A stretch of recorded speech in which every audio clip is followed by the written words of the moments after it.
Okay, guys. I'd like to call this city council meeting to order. May I have the roll call, please? Councilmember Elliott. Here. Councilmember Rogie. Here. Councilmember Fitzhenry. Here. Councilmember Sandal. Here. Mayor Gotel. Here. No one for the open forum? Would everybody please stand and join us in the Pledge of Allegiance?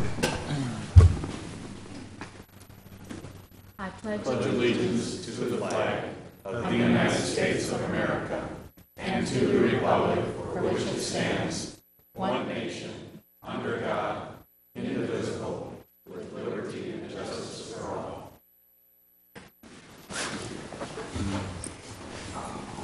Thank you, everyone, for coming.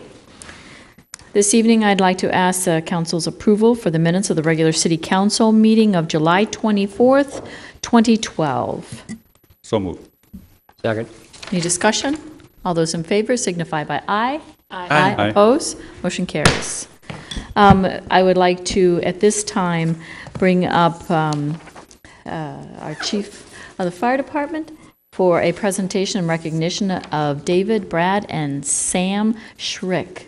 I will come on down. Thank you, Madam Mayor, council members. The city of Richfield likes to call itself the urban hometown, and nowhere is that more evident in neighbors helping neighbors. And that was exemplified on the evening of July 9th of this year when Sam and Brad Schrick were outside and smelled some smoke in the neighborhood. They decided to investigate and discovered a house fire on the next block over at 7626 Blaisdell. They yelled for their grandmother to call 911 and proceeded to hop over the fence, knowing that there's 3 individuals that live in that home. They entered the home, smoke was billowing out the second floor, and encountered Tony Cruz, who was watching TV, unaware that there was a fire raging above him. They helped him out of the house, and before he left the house, he said, "I can't leave, I forgot something." And they looked at him kind of incredulously and asked, "What?" He said, "My wife." They then went back into the house, in the back bedroom where Mrs. Cruz was sleeping, woke her up and helped her out. David Schrick had driven his truck around the block, and he ran inside knowing that there was potentially a third victim in the house. At this point, the fire department's en route, the sirens are blaring, and he opened the door to the second floor and encountered very high heat and heavy smoke and realized he couldn't make it. So he shut the door and got out of the house. Shortly thereafter, the fire department arrived and we extinguished the blaze. Unfortunately, the third member of the family wasn't home at the time. So for these actions and being great neighbors, we're going to give each of them a certificate of appreciation. If you guys would come up.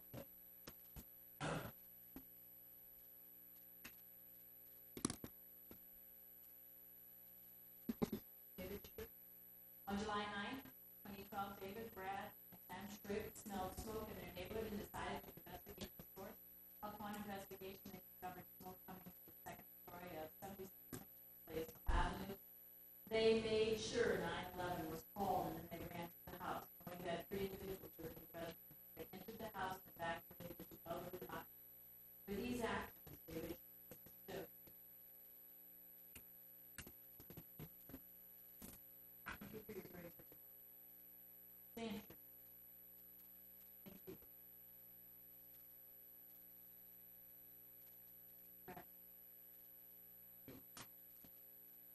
Let's give them a hand.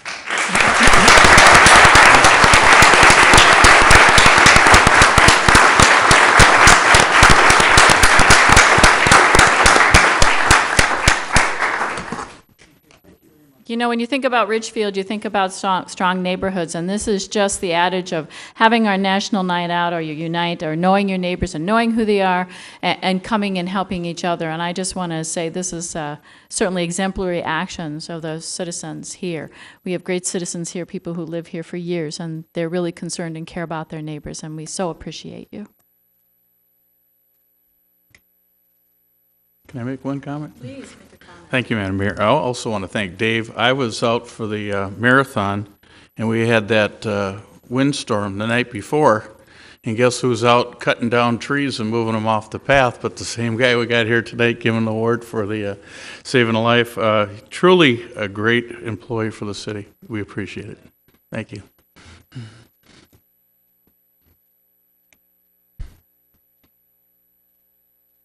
You know, every year it's always a pleasure, too. We talk about our strong neighborhoods and the wonderful residents we have here, but we're giving out the Landscape Awards for 2012, and this is such a wonderful thing. We have so many wonderful gardeners here, so many people who take care of their yards, and a lot of them is actually, I'm a gardener too, have taught me a lot about my own garden and how to do it better. So with that, we're going to make presentations and certificate of appreciations to these wonderful gardens, and I recommend that you drive by and look at all these great gardens. I'm sure if they're out, these residents will talk to you too. Most of them do. Trying to read them. Thank you, Madam Mayor. Every year, the city does honor the residents who strive to be good neighbors on their block and in their community through exceptional landscaping and gardens. Nominations are generally accepted from block captains and neighbors, as well as other residents and folks driving through the neighborhoods.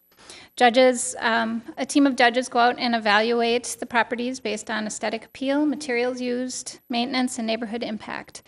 18 semifinalists were selected this year to receive a $10 Home Depot gift card, compliments of Richfield Bloomington Credit Union. And then 6 finalists were awarded additional gift cards from Wagner's and Linder's. And I'm just going to read through and show pictures of the winners of the top 3 winners in each of the categories. Best overall landscaping is Hiller George Hibbard, 7301 First Avenue South. And I don't believe he's here this evening. This presentation will also be up on the city's website, so feel free to jump out there and get these addresses to come look at these properties. They're fabulous. Second in the best overall property category was Dale Kenny, 7439 14th Avenue South.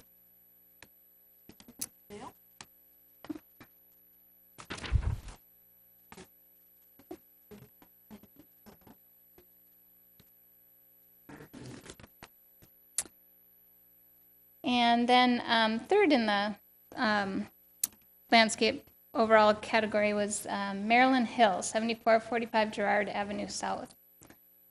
Marilyn Hill? Best overall gardens, top 3 in that category. Deb Kelly, 6415 Wentworth Avenue South.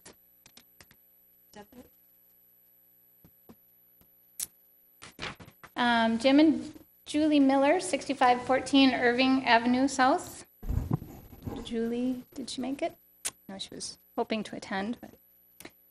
And then Joe, and I cannot pronounce his last name, 1920 76th Street West. And Joe, are you here? Christine, yeah. Oh, yeah, okay. I know. I didn't want to butcher your name.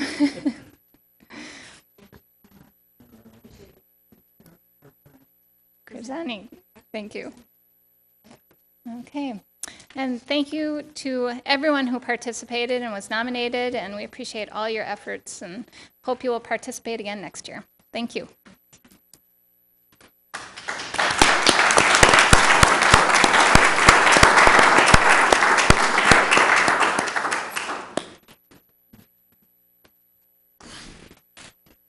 That's always kind of nice to go around and see those beautiful gardens, too. Thanks to those folks and all those 18 different nominations. At this time, I'd like to move on to the council discussion. There's a couple of items here. First, looking at designation of a city council attendance at the National League of Cities, Congress of Cities, and Exposition. That's November 28th through December 1st in Boston, Massachusetts. And I know one of the things I had thought about, city manager, Steve Devich represents us well and has sometimes attended too. I would like to bring that up to council discussion to possibly send a city manager also this time to the Expo, the National League of Cities Congress. I'm open to that. I do think those council members who have not yet gone need to go. I'm looking at the two ends here. Yeah. Because I know Fred's leaving the council, but both of you have not attended, and I really think one of you should see if that works in your schedule.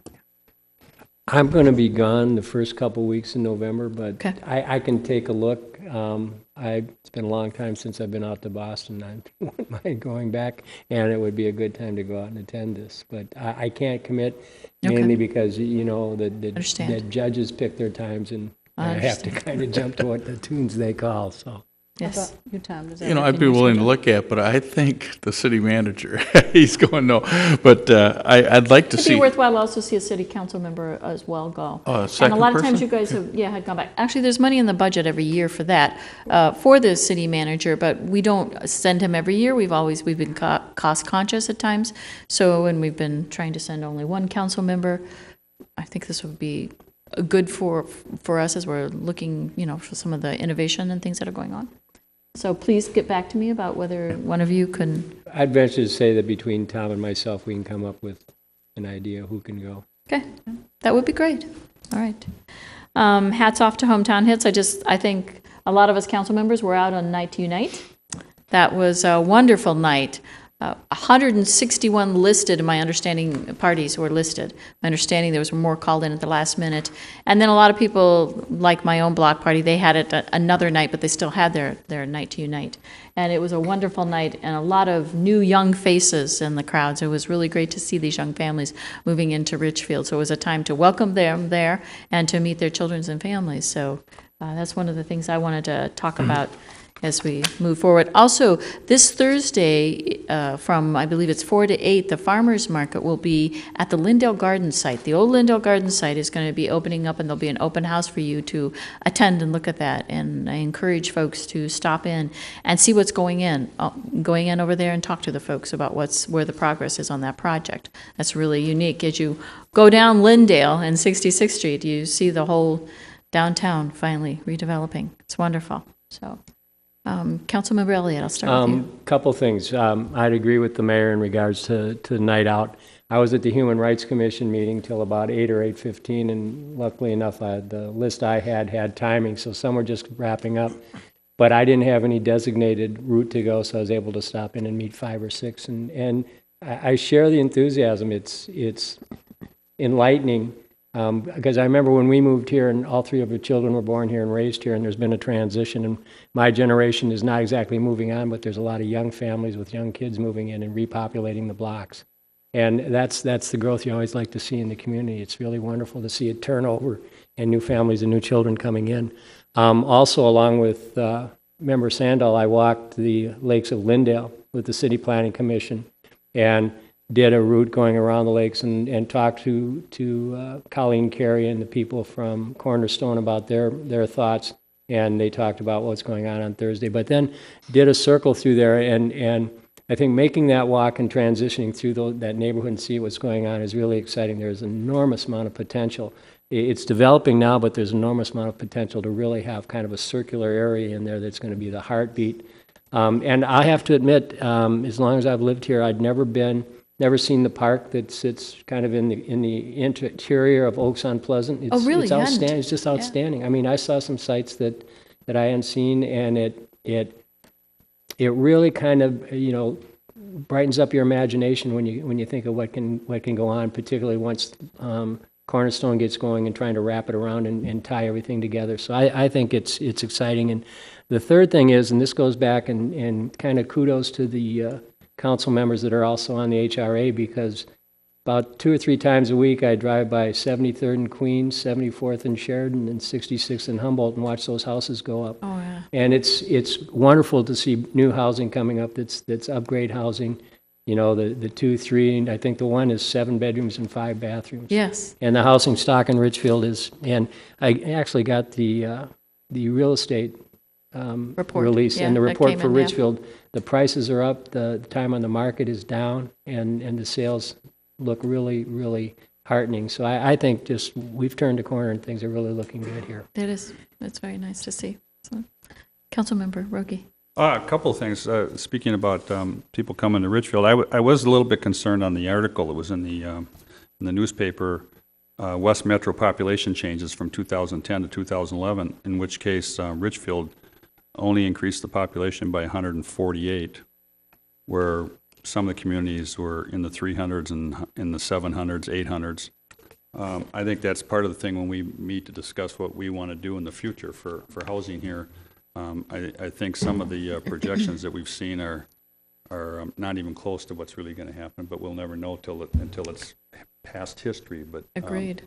That to me is something to keep an eye on.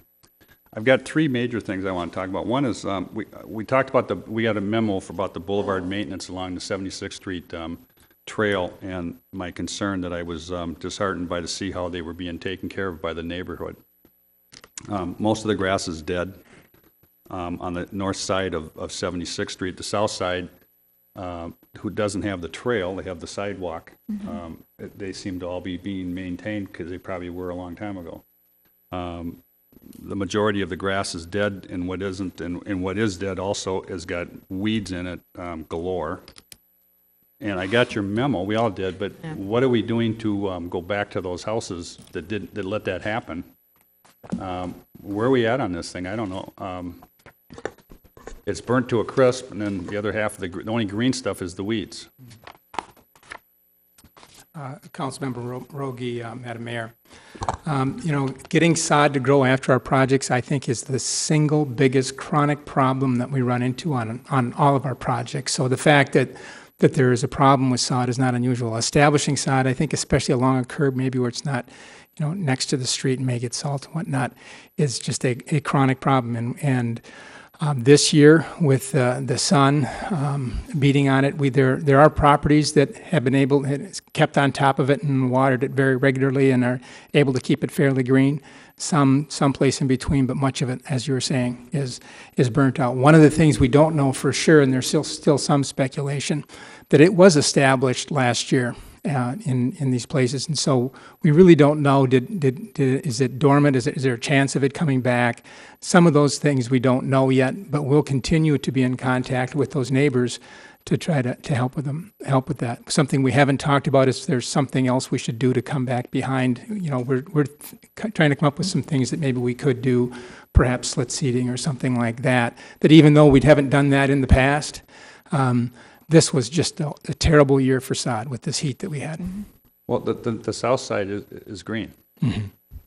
That's my point, is it's people who just didn't do anything. Yeah. It's pretty apparent. Because even if the grass died, there's still, the weeds are intrusive. It's not just one every once in a while. It's everywhere on the north end. And it just seems for all the money that was spent on that, to have it happen so fast, that I guess my question isn't answered. Is we just going to wait till next year, you mean? Or? Well, that right now, we historically, once we have turned that over, we had the contractor and he fulfilled his obligations and replaced a bunch of sod in some places and believed that he did what he was responsible for in the contract. We notified the residents before the project, right after the sod was put in place, and then sent out another reminder that they really need to stay after it and water it. And certainly you can see some real mixed results. Mm-hmm. Well, I think it's sad that that's kind of the way that money is getting spent, but I hope something happens. Maybe we can get sentence to serve people to go pull all the weeds out then. It's just atrocious to me what happened to that whole street. Mm-hmm. I think it's sad that we lost control of it. The other thing that came up is the memo we got on the 4th of July assessment and whether or not the carnival is going to come back. And I don't know if there's an update on this thing or when they will discuss that, but as I'm leaving the council, I just want to get across one thing, and I hope that I have at least a majority on the council that agrees with me, is that the 4th of July celebration is the biggest event around here. And I hope that this doesn't come to a point where, because the carnival, if it's chosen not to have it come back again, there is a certain amount of money that's made off it that defrays costs for all the other events, that the city then consider taking up that slack. I haven't been down to the carnival this year at all, so I don't know if it's gotten better or worse as far as perception from the residents of Richfield. But if we do lose the carnival, I would hope that the city council would put that in the general fund budget to support whatever it's been, maybe an average of the last 3 years or something, because I don't want to see anything affect the fact that we might end up losing that celebration. That's my biggest concern, that I won't be here to protect something if it's chosen not to put money into a fund. I think it's really going to be hard to make them get more money. I mean, they work really hard now trying to to get the fundraising money that they do. So that would be my hope that we help them with that, to not make it more work-related for them. They already have enough things to do. Mayor and Councilmember Rogi, just to let you know what our process is for evaluating the 4th of July, we go through a formal evaluation, and I've asked the departments involved. We have the police that is heavily involved, Public Works, and my department in Recreation. We prepare a formal evaluation of the event, and that's due at the end of this week. And then we present that to the 4th of July committee, and we sit down and discuss what we would change for next year. And typically, I give that report to the city manager, and he sends that out. So it includes much more than just what the perspective was on the carnival. It includes the whole celebration and what we're going to change and do better and for next year. Okay. I thought they did a great job especially when you consider how hot it was that day, and that actually all 3 days. Oh, yeah, it was fabulous. I really thought think they did a great. great job. Yeah, I did too. And then the other thing is that we discussed, first by memo, but I brought up at the last council meeting is I've thought about this neighborhood inspection program, and I even talked to Bill Killian, former council member, and he wasn't aware that this thing had been stopped either. And I'd like to see us do something where we come back and put that at least if it's about money, that it goes back in the general fund, but maybe it just goes 6 months of the year. May 1st to October 31st until it starts snowing, that they can get these inspections done. I'm already seeing, and now I know why, I didn't know at the time, but it's my impression, because I do take a look at this stuff all the time, I'm seeing us backsliding again, and I think it's because it's obvious that I didn't know this, that for 3 years we haven't been inspecting anymore. It's been pretty much phone calls from residents, and I don't know how much you get from people driving around, how many city employees are actually calling in things they see. I don't have a clue what that number is, but it's obvious that we're going in the wrong direction again. And we spent, I think it was 9 months, 2 times a month on that task force, and that was the number one thing that they wanted, was yearly 1/3 of the city being inspected housing. And now we don't have it already, and it's very frustrating. So I would hope that we put that back in the budget, even if it's only a 6 month. I think 6 month is the thing that matters anyway, because you're not going to do a lot of inspecting in the wintertime. City manager. Yes. We went through, and when we had budget cuts in 2009 then was the last year that we had that extra CSO on to do that. I think to put it on for the period of time that you're speaking of, I think the cost is somewhere around $25,000 or $30,000, and you're right, we'd have to add that back into budget. But I do want to make sure that people understand we are still doing proactive inspection. It's just that we're not doing the systematic, all the way sweeping across the city as we did in that first time through, where we did a third. We did. I think of the homes, the businesses, whatever that we addressed. I'm quite sure that more of them came from our generated inspections that we saw than from Collins, but there's quite a few from Collins as well. And, city employees, when they see these kinds of issues, I always encourage them to call. I certainly do myself a lot. But, it all comes down to the amount of money that we have to put into a program like that. And we can talk about during budget time. Well, and as a budget time, too, I know that one of the things that came out of that task force, to follow up on your great comments, is to look at the fact if we talked about some kind of a way to activate neighbors and neighborhoods. And, they didn't want people going up to the doors and everything because that can be very threatening. But I still think neighborhoods, and I have driven around, and I have called in a lot of them for you, you, and I think other neighborhoods would do that as well. And, there was garbage strewn across some lawns and such like this. I think a lot of neighborhoods would take that on to help make some phone calls and periodically just drive around their own neighborhoods to do that. And the task force actually brought up something like that, and I was hoping that public safety would come up with some kind of an idea and a volunteer list where we could do something like that. Well, Mayor, it would be great to get more people actively involved in calling about problems within their own neighborhoods. I think people are still afraid that when they call in, someone's going to find out who called in, and that's not going to happen. But it really helps us. One of the things that we've done since that time of the task force is we shortened up the time period of the time that we first get notified of someone doing or someone violating the ordinance and the time that we take action. And now at the beginning of the year, we give, on the first, it's kind of like a yearly notice. So we're not going to come back to you each time that you forgot to cut your grass for the last 3 weeks or something. We'll give you the notice at the beginning. And then when we see it the next time, boom, we're there. We'll take care of it and we'll certify it to your taxes. Those are the kind of things we can do that we're quicker on. And again, to the extent that people could watch over their neighborhoods and give us calls, I know that when we get the calls, that we're out there pretty quickly to addressing the things that we're made aware of. But again, it all comes down to how much time and money the city's willing to put into getting people on the street, actually driving up and down the street, looking at yards. The other thing that I have to say is that it's very difficult unless you have the kind of program you're talking about, Councilmember Rogi, to see what's going on in people's backyards. Right. That's very difficult. That's where we can drive up and down the street and see what's visible to the street, but we're not going to be able to jump out and start walking through people's backyards or finding out what's in backyards. And again, if a neighbor can see something that's really looks bad in another neighbor's backyard and give us a call, we'll go out there, and obviously at that point in time we'll be able to see what's in their backyard. But unless we're notified somehow of that, we're not likely to be able to do that. Yeah, I just have a problem that if you only had this going on for 6 months of the year, that it would be $30,000, because that means that somebody would be making $60,000 a year in that job then, or more. Well, I'm talking about the overhead on top of it as well. Mm-hmm. All the letters and everything that's generated by staff. The point I'm getting at is this is an important thing. Our biggest investment is our homes, and there are a lot of people who will not make phone calls because they're scared that they're going to be accused of being the person who made the phone call. So they won't make it for sure. Yeah. If somebody else makes it, then they get blamed anyway. But that's the point. And we found a lot of things when people were walking through the whole 1/3 of a city, and it really made a difference. So, here's a prime example. We're talking about sending an extra person to Boston to go to a convention when, we're talking about something that makes the value of everybody's house stand up around here. I think we need to start choosing which money we're going to spend and where, but I'd like to see it go back in the budget.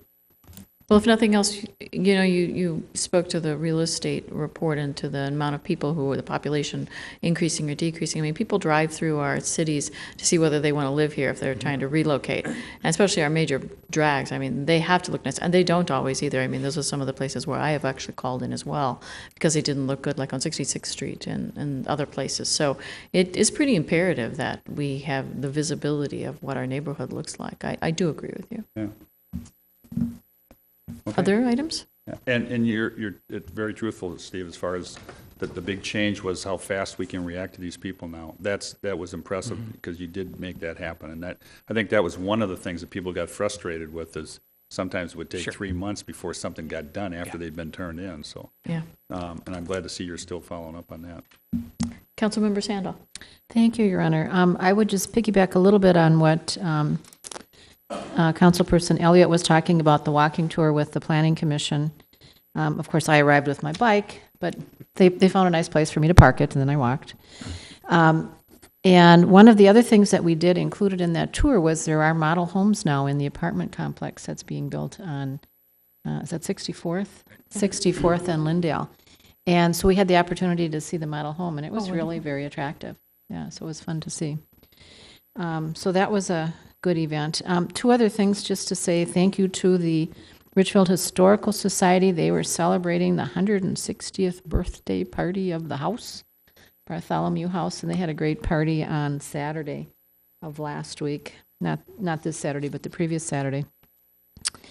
And then kudos to recreation staff for the marathon. That was a great event. The half marathon and the 5K, and the weather cooperated. It was very pleasant weather. Cool, and a little drizzle was perfect for running. Good walking and running weather. So that was good, and we're anxious to hear how, I know talking to people that they're very impressed going through Richfield with what they see. They can see it at street level that it's a nice place. And so we get very good compliments from the people that run through Richfield. And then the last thing, no, second to the last, on our agenda item tonight is G, dealing with the new fire station. And I want to pull that off the consent calendar just for the purposes of talking about the name of the fire station, Okay. if I may. And then finally, just a final reminder, we have one more concert coming up on the 16th. It's called Tone Control is the group at Augsburg Park at 7 o'clock. Councilmember Fitzhenry? Thank you, Madam Mayor. I also want to thank the city staff and everybody that helped with the marathon, because the night before was just a mess.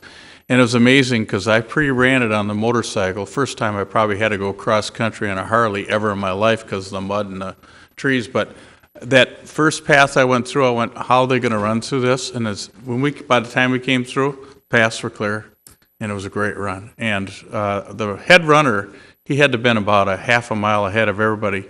He runs this a lot, and he just said this is one of the best he's ever run, and he keeps coming back every year because it's qualifier in it. So that's kudos to the city. Everybody said it was a great one, and again, the weather did cooperate this time.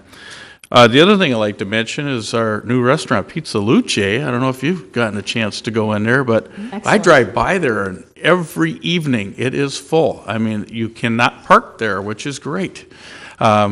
So I'd encourage everybody to check it out. It sure is a upscale from the bridge ones we had there before, and it's a great business. And one other item, we're meeting tonight because you guys should vote tomorrow night. So reminder just to go out and vote. It's your choice, and use that option to exercise your vote. So that's all I have. Please. That just occurred to me talking about that area where Pizza Luce is. Twice now I've gone to the post office, and there's been cars, one after another, all the way down on the nature center side of the road. Is that all the post office people? You have to now go park in the post office most of the time, and there's only like 6 stalls in there. I'm just wondering, what have we done? I know we've got some spots over at the nature center. Nope, they're gone now? No, I believe that the postal vehicles are being temporarily parked over at Lindell Gardens. All of them? The overflow of their actual postal vehicles, and not the employees. Okay, so twice I've been there, those are not post office cars now. I don't know if they're actually post office or if they're just residents who are going to the post office or utilizing the lake. Okay, I guess I have seen it like that for a long time. That's why I just assumed it was post office workers. Madam Mayor, Councilmember Rogi, I have a suspicion it might be post office employees parking there, but I'm not sure. And Some of maybe Pizza Luce folks as well. I've been by there at supper time, and I think they are the restaurant. I think they're restaurant people. Well, that's fine. I mean, they're coming and going, but this wasn't at night. This was in the middle of the during day. the day, I'm just But they have thinking like in the lunch. morning. And Yeah. last time I was there, it was in the morning, and there was a lot of cars parked there. Yeah, we did have a contract for a while where we had them parking in the nature center, but they didn't want to renew that contract. Okay. What I understood was that I think it was too far for people to walk, to park their car there. I'm not sure, but So anything we might be looking at to do here, or are we just assuming they're going to Lindell Garden if they're not? Maybe could somebody from the city call the general manager of the post office? Because it's just chaos down there when they've got all those spaces gone and everybody's trying to wait to go into 6 stalls in the post office, 6 or 7, whatever it is there. I would think there's a little bit of an onus on the general manager of the post office to make sure his employees aren't parking there. What's a public street, though? I guess we have no right to tell them not to. Well, I thought we had an agreement that they weren't going to do it. We don't? No. You can't. no, we can't. We can't prevent them from parking there. That's why I suspect, there's a measure of postal employees parking on the street there. The postal vehicles are the vehicles that are parking over at the Lindell garden center. Gardens. Yeah. Oh, the white delivery trucks? Yeah. Okay. Those trucks. Well, they've never been on the street. They've always been. They've out always been in the of back. building. Yeah. Yeah. Okay. At this time, I'd ask council approval of the agenda with the caveats that we pull items C and G to number 6. So move. Second. Discussion? All those in favor signify by aye. Aye. Opposed? Motion carries. The consent calendar, City Manager. Thank you, Mayor, members of the City Council. For those in the audience, the consent calendar contains several separate items which are acted upon by the City Council in one motion. Once the consent calendar has been approved, the individual items and the recommended actions will also have been approved, and no further council action on those items would be necessary. Tonight we have several items still left on the consent calendar after the removal of items C and G. We start off with item A, which is consideration of approval of modification of cellular tower antenna facilities at the Logan Avenue and Penn Avenue water tower sites by T-Mobile. Item B is consideration of approval of transfer of funds to close out certain capital project funds. Item D is consideration of approval of a temporary on-sale intoxicating liquor license for Church of St. Peter at 6730 Nicollet Avenue for a pig roast event on August 18th, 2012. Item E is consideration of approval of a temporary on-sale intoxicating liquor license for the Church of St. Peter, 6730 Nicollet Avenue for the annual Fall Festival on September 28th, 29th, and 30th, 2012. Item F is consideration of approval of a new lawful gambling license for the Richfield Lions Club to conduct gambling activities at the Frenchman's at 1400 East 66th Street with a resolution approving gambling activities request by the applicant. And finally, item H, consideration of approval of bid minutes, tabulation, and award of contract to Castrajon Incorporated for the construction of fiber optic network to connect the Lindale and Wine and Spirits liquor stores and the Wood Lake Nature Center to the city's existing fiber network for an amount of $149,295. And that concludes tonight's consent calendar. I'll move the consent calendar. Second. Any other discussion? All those in favor signify by aye. Aye. Aye. Opposed? Motion carries. A couple of council members brought up item C, which is consideration of approval of a first reading of the ordinance amending section 601.25 of Richfield City Code relating to storage of garbage, refuse, and recyclable containers, and scheduling a second reading of this for September 11th, 2012. And there were some concerns again about language, I believe. So would council members who brought that to my attention, would you speak up? Councilmember Fitzhenry? Well, I guess when I looked at it, I understand why we're doing this, but I'd like to see it a little more plain language, or at least explained, what exactly it means. If I were the guy going out to enforce this and write the ticket, I'm not really clear what I'm looking at, and it might be good to have whether a map or some sort of chart or something somebody could look at and say here but not here. Or if you could really explain to me what this actually says and means, so the residents out there know what we're looking at. We understand there was a need to change because of for Yeah, I think various it's reasons. probably the last sentence. Just to go over what the entire ordinance requires is that containers for garbage and recyclables are supposed to be stored either within an enclosed structure like the garage, or they're supposed to be stored in the rear or the side yard of the property immediately adjacent to the principal structure like the house, or accessory structure if you had a detached garage. So immediately adjacent to one of those structures. The last sentence says that they can't be stored between the area that lies between the front lot line, so that's basically the street, and the front line of the principal building, the house, that's farthest from the front lot line.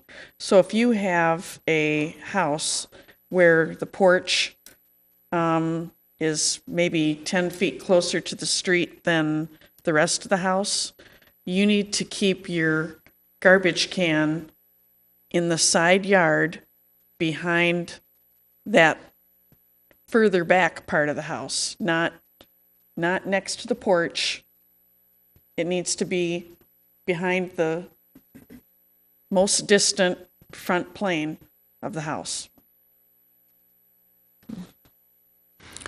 One question, it was on the property tax task force, just like you were, and our discussion one time was not visible from the street. And I can still see that we're going to have cans visible from the street on the sideline and that. I'm not sure if that met, really satisfied what the property task force was looking for.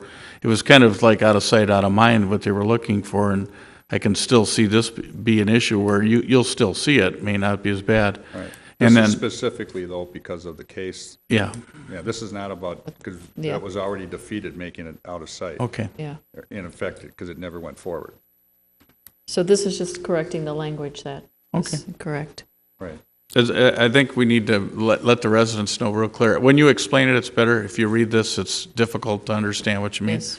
And it'd be nice if we do have something online, we could also have, like I say, a plot sample of what it would, so that, if I were from another country and did understand English, I might have a hard time understanding what you meant here, too. I'm thinking just a simple graphic. Yeah. Yeah. I think Diagram. that'd be great. Yeah. Pictures are great. A house with a garage that's closer to the street.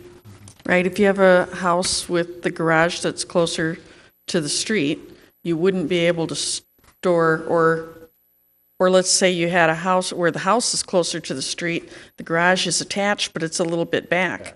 You can't store your, in that case, the garage, because it's attached, is part of the principal structure, so you have to store your garbage cans on the side of the garage, behind the extended front plane of the garage. You can't store them in front of the garage next to the house wall. Right, which is what I could do in my house right now. I could put mine in front of my garage doors and it'd all be legal. Yeah. Now I wouldn't, I never have, but now I wouldn't be able to even if I wanted to. Right. Okay. Okay. All right. So maybe Thanks. before this comes back to us, maybe we can have a few diagrams to say this works, this doesn't work. Yeah. Here's a Rambler, here's a story and a half Cape Cod with various porches and things. Here's where you can put your garbage cans. I think that would be really helpful. Yeah. And then item G is the next item. Well, we should probably move this item then, Mayor. We or- can move them both at the same time, can't we? Or do you want, no, either way? Both of them at the same What do you time? want to do? You want to move it? Well, I'll go ahead and recommend that I make a motion that we approve the first reading of an ordinance relating to storage of garbage, refuse, and recyclables, recyclable containers, amending subsection 601.25 of the Richfield City Code, and schedule a second reading for September 11th, 2012. Second. Any other discussion? All those in favor signify by aye. Aye. Motion carries. Item G. Councilmember Sandal? All right. Item G is the first reading of an ordinance to approve, I can find it here, to authorize expenditure of the remodeling of Fire Station 2. And the public hearing would be set for September 11th, 2012. And perhaps if we could put this up, if you can be my technical video person. If you look at the overhead, when it gets up there, it shows the proposed new fire station in bright red, which is pretty cool. And it's called Richfield Fire Station Number 2. And at a recent meeting of the Penn Central Group, they were suggesting that maybe that should be, and I'm not sure exact wordage, but they were talking about Penn Central Fire Station, Richfield Penn Central Station. And that if the fire department had an interest in adopting that, that would certainly be very favorable as far as the businesses are concerned, because naming, it helps to establish the place name that they've established for their part of town. And I notice we refer, in something else, we referred to the Station 1 as the Municipal Center Station. So there is some rationale for why we might call it. It would help, people would know immediately where it is. So you see Fire Station 1, Fire Station 2, you have to think about it. But if you know it's Penn Central Fire Station, you'll know where it is. Is there any statutory reason why we can't do any of that?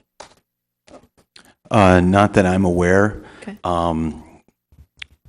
The only caveat I would say is that the fire station, Station 2, serves the entire west side of Richfield and serves the entire community.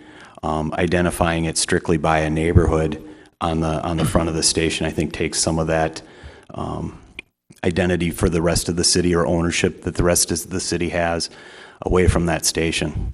That would be my only concern.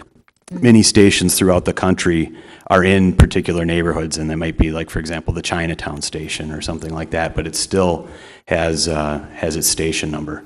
As they like to say, the fire service is 200 years of progress unimpeded by change, and it's very traditional to Station 1, Station 2, 2s, 3s, 4s, 1s, so, but like I said, the caveat I would have is that I think it would kind of take away some of the ownership for the rest of the community. What is this one called?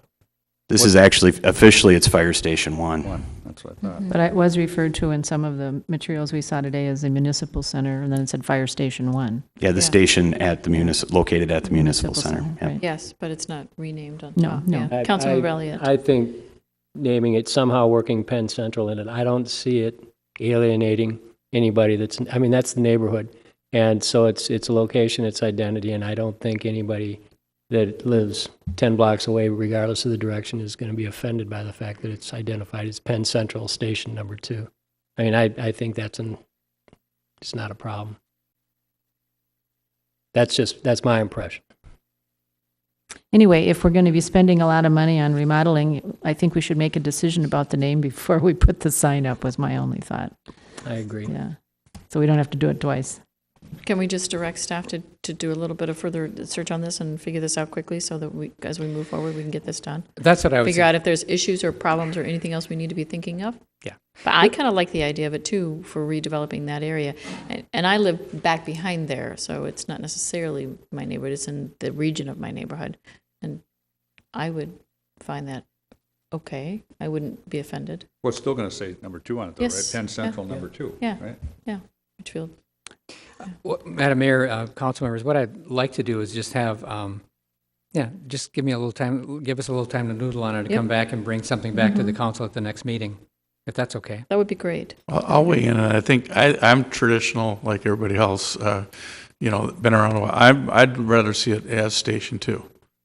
Just from history standpoint and from all the time I spent here, we know where Station 2 is. You might confuse me later when senility sets in where Penn Central Station is. So. Well, I still think we need the number 2 in there. Yeah. I agree with that. And one other thing I just want to bring up, because I had some residents ask me, why do we still have a second station? And a lot of people say, this is a lot of money to support a second station. And I got a very long list of things. I think some of the more pertinent information regarding why we have that other one is some of the access over to the west side is very limited. And so having that second station there actually serves us quite well because of that, especially if you would have any construction. And we have quite often had construction. And we've had detours through the city of Richfield. And it would definitely impede progress of somebody coming from the municipal building here over to the far west side. Having that station over there in Penn Avenue is probably really good for our business district, but also for our residents. Do you want to add anything to that? Madam Mayor, council members, you're exactly right. It's all about geography. We only have three routes to get to the west side from here. We've got 66th Street, 76th Street, 77th Street, and 494. We lost 62 when they finished the Crosstown Commons, and it's all about time. Firefighting and emergency medical services, when this is the one area where time is of the absolute essence. Cardiac arrest, firefighting, the faster you can get there, the faster you can put out that fire, the faster you can get CPR started, the more likely people are going to survive and property damage is going to be minimized.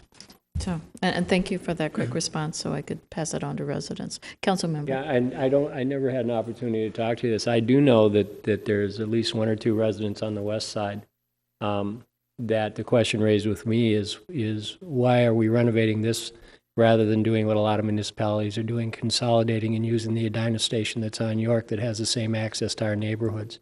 I didn't bring it up because I think it detracts and takes away, and my guess is it'd be a long-term cost effectiveness evaluation that goes into that, plus cutting our force and everything. So I just wanted to put that out there just to let the people know that asked me about it, that it did come up, at least it came up with me. And while it has some cosmetic attractiveness to it in terms of consolidation, I think from a budget standpoint and everything else, it would be really difficult to work through and really create some problems with priorities. So, I mean, I understand the rationale behind the thought, but I'm not certain I endorse it in any way, shape, or form. So I just wanted to put that out to let you know that it was a question raised with me. Yeah, one of the big problems with the Edina Station 2 is the lack, when they originally built that, it was not designed for a 24-hour shift.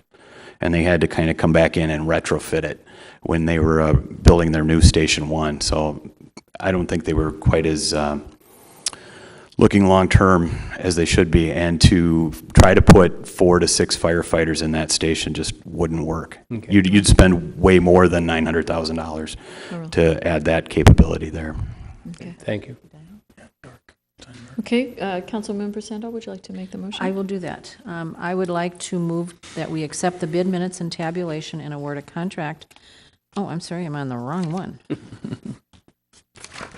Okay. That we consider the first reading of an ordinance to authorize expenditures for the planning and renovation of Fire Station 2 located at Penn Central, pursuant to Richfield Charter, Section 8.04, and set the public hearing and second reading of the ordinance for September 11th, 2012. Second. Other discussion? All those in favor signify by aye. Aye. Oppose?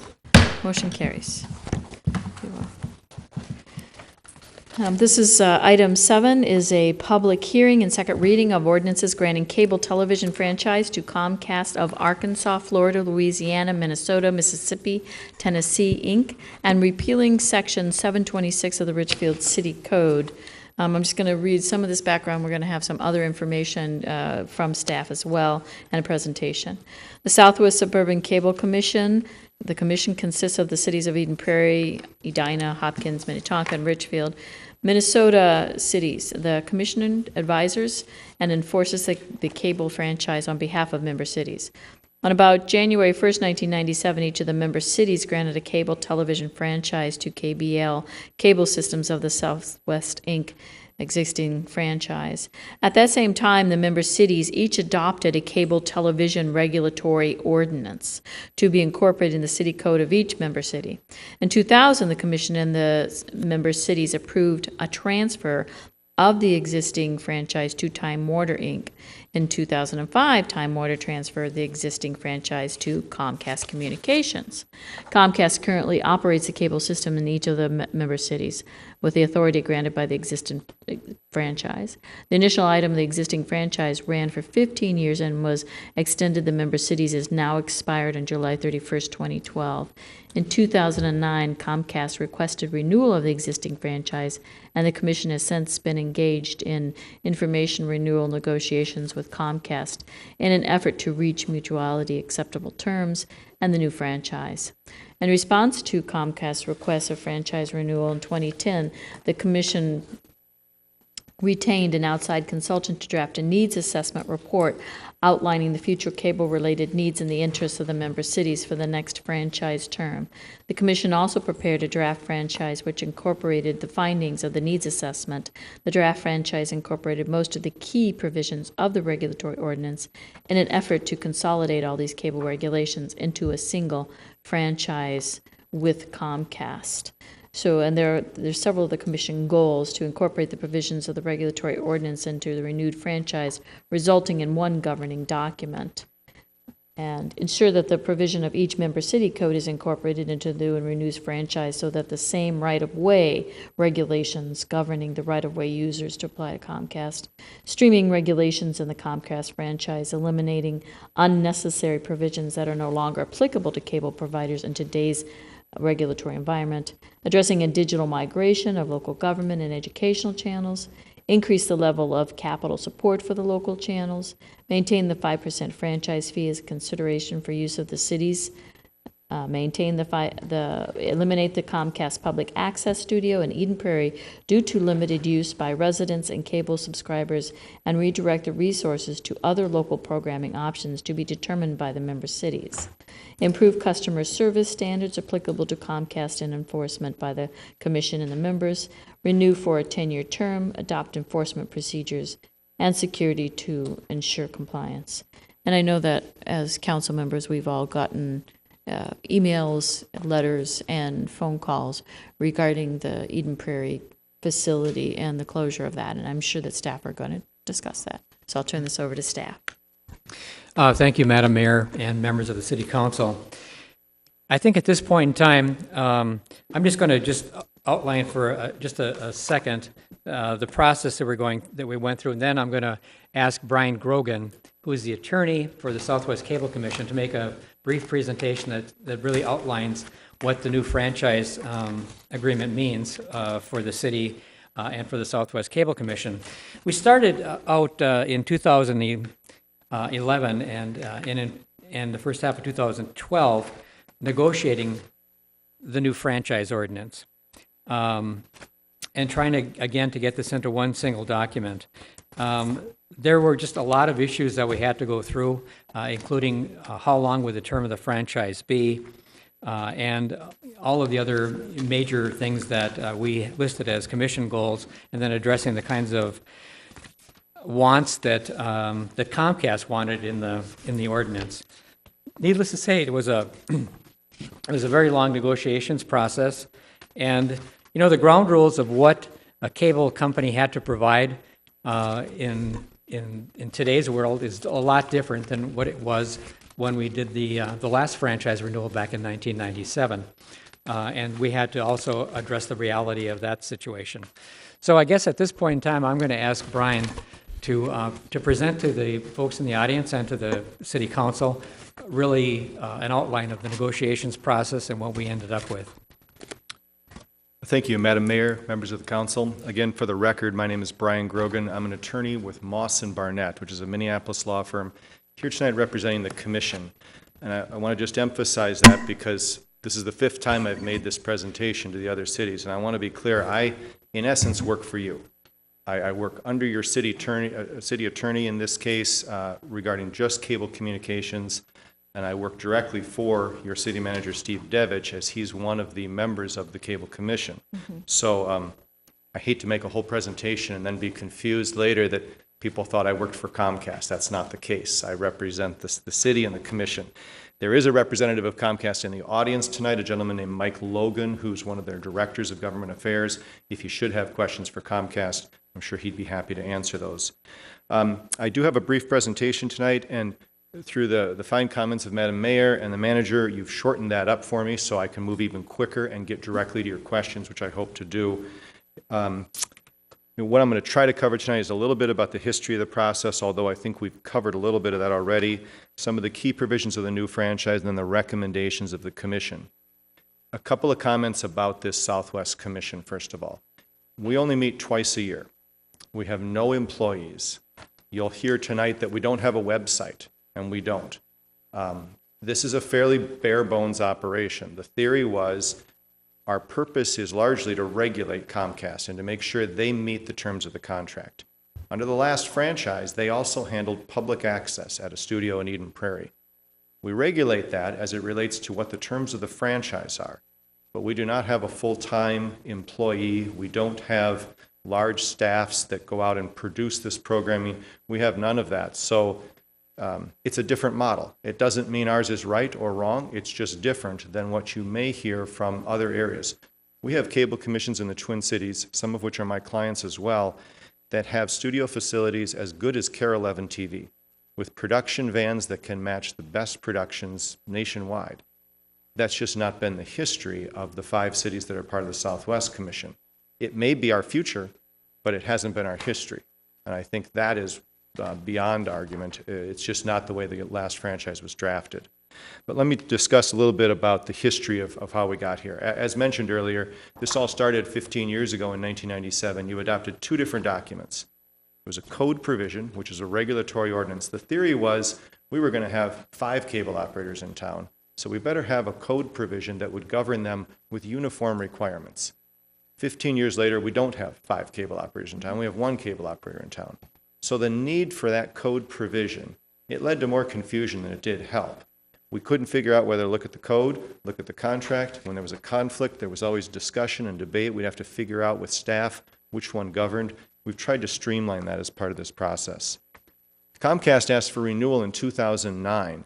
So why are we here in late 2012 with a contract? Federal law requires that they ask for this contract 3 years ahead of time. They have to ask for it. We spent the first year basically thinking about what the future needs were. We never sat down with Comcast.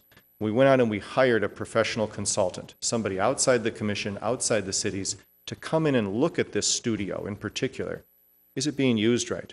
Are the channels being used? How many people are using this? We have over 57,000 cable customers represented by the 5 cities. So it's a big operation in terms of trying to figure out what are the needs going forward in the franchise. And we had a report prepared that was shared with all the member cities. We used that as our template going forward to drive our negotiations. Much as you would do with any kind of a long-term planning document or assessment, we needed some empirical evidence to base the negotiations on, and we debated that at length with Comcast. We started our negotiations about 18 months ago with Comcast. Took quite a while to reach the financial terms. We finally agreed to those, and in May of this year, the Commission unanimously approved recommending this document for each of the city councils. Each of the city councils have had a chance to look at this. This is your second reading. You just so happened to fall last in line just because of the calendar. But the other 4 have already passed this. That doesn't mean anything as it relates to this city council. I just want to give you the lay of the land in terms of the 5-member cities. So as we sit here tonight, we have a franchise that technically expired at the end of July, but legally Comcast has to continue to comply with that contract, and they would whether you approve this tonight or not. We have an ongoing contractual relationship with them. You'll continue to get your franchise fees. We would just have to figure out what's wrong with this contract and how to fix it then going forward. So key provisions. This is what I think we're all interested in. We agreed to a 10-year term with Comcast. There was concern that this industry is changing quite a bit. We all know you buy a computer today, it's obsolete in 3 weeks. Same is true for cable television. There are a lot of developments going on, both in the technology front and frankly on the legal regulatory side. The company was unwilling to agree to a longer term contract and frankly wanted a shorter term. We were uncomfortable having to go through this process with a 5-year deal. They would have to notify us 3 years in advance. I would be back before you far more frequently than you'd want to see me. And certainly Steve does not like to spend money that's not necessary. He was part of our negotiation team and he held very firm to cost-benefit analysis across the board on this. Again, I mentioned already that we streamlined this from a regulatory ordinance and a franchise agreement to a single document. As I go through this, I'll describe in greater detail why we did that, but there's just going to be a single document for you to consider tonight. The second issue would be, if you approve that, to repeal the ordinance because it would be rendered moot by the fact that we now have it streamlined in one document. Okay. We have a 5% franchise fee. It's exactly the same franchise fee that you've collected for 15 years. No increase in tax, no increase in fee. We've tweaked the definition to be as broad as possible, maximize your rights under federal law. I did want to point out to you that this is only on cable television. You do not collect a fee on broadband service or on telephone, despite the fact that Comcast provides a triple play product to all of your residents and customers. That's federal law. They prohibit us from doing that. If that were an option, we would have brought that to you for consideration, but our hands are tied on that issue.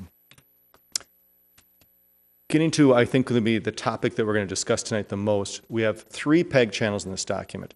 Past document, we had 4 channels. Our consultant concluded that we weren't fully utilizing the 4 channels. Remember now, these are used for 3 different purposes, and that's the acronym PEG. It's public, educational, governmental.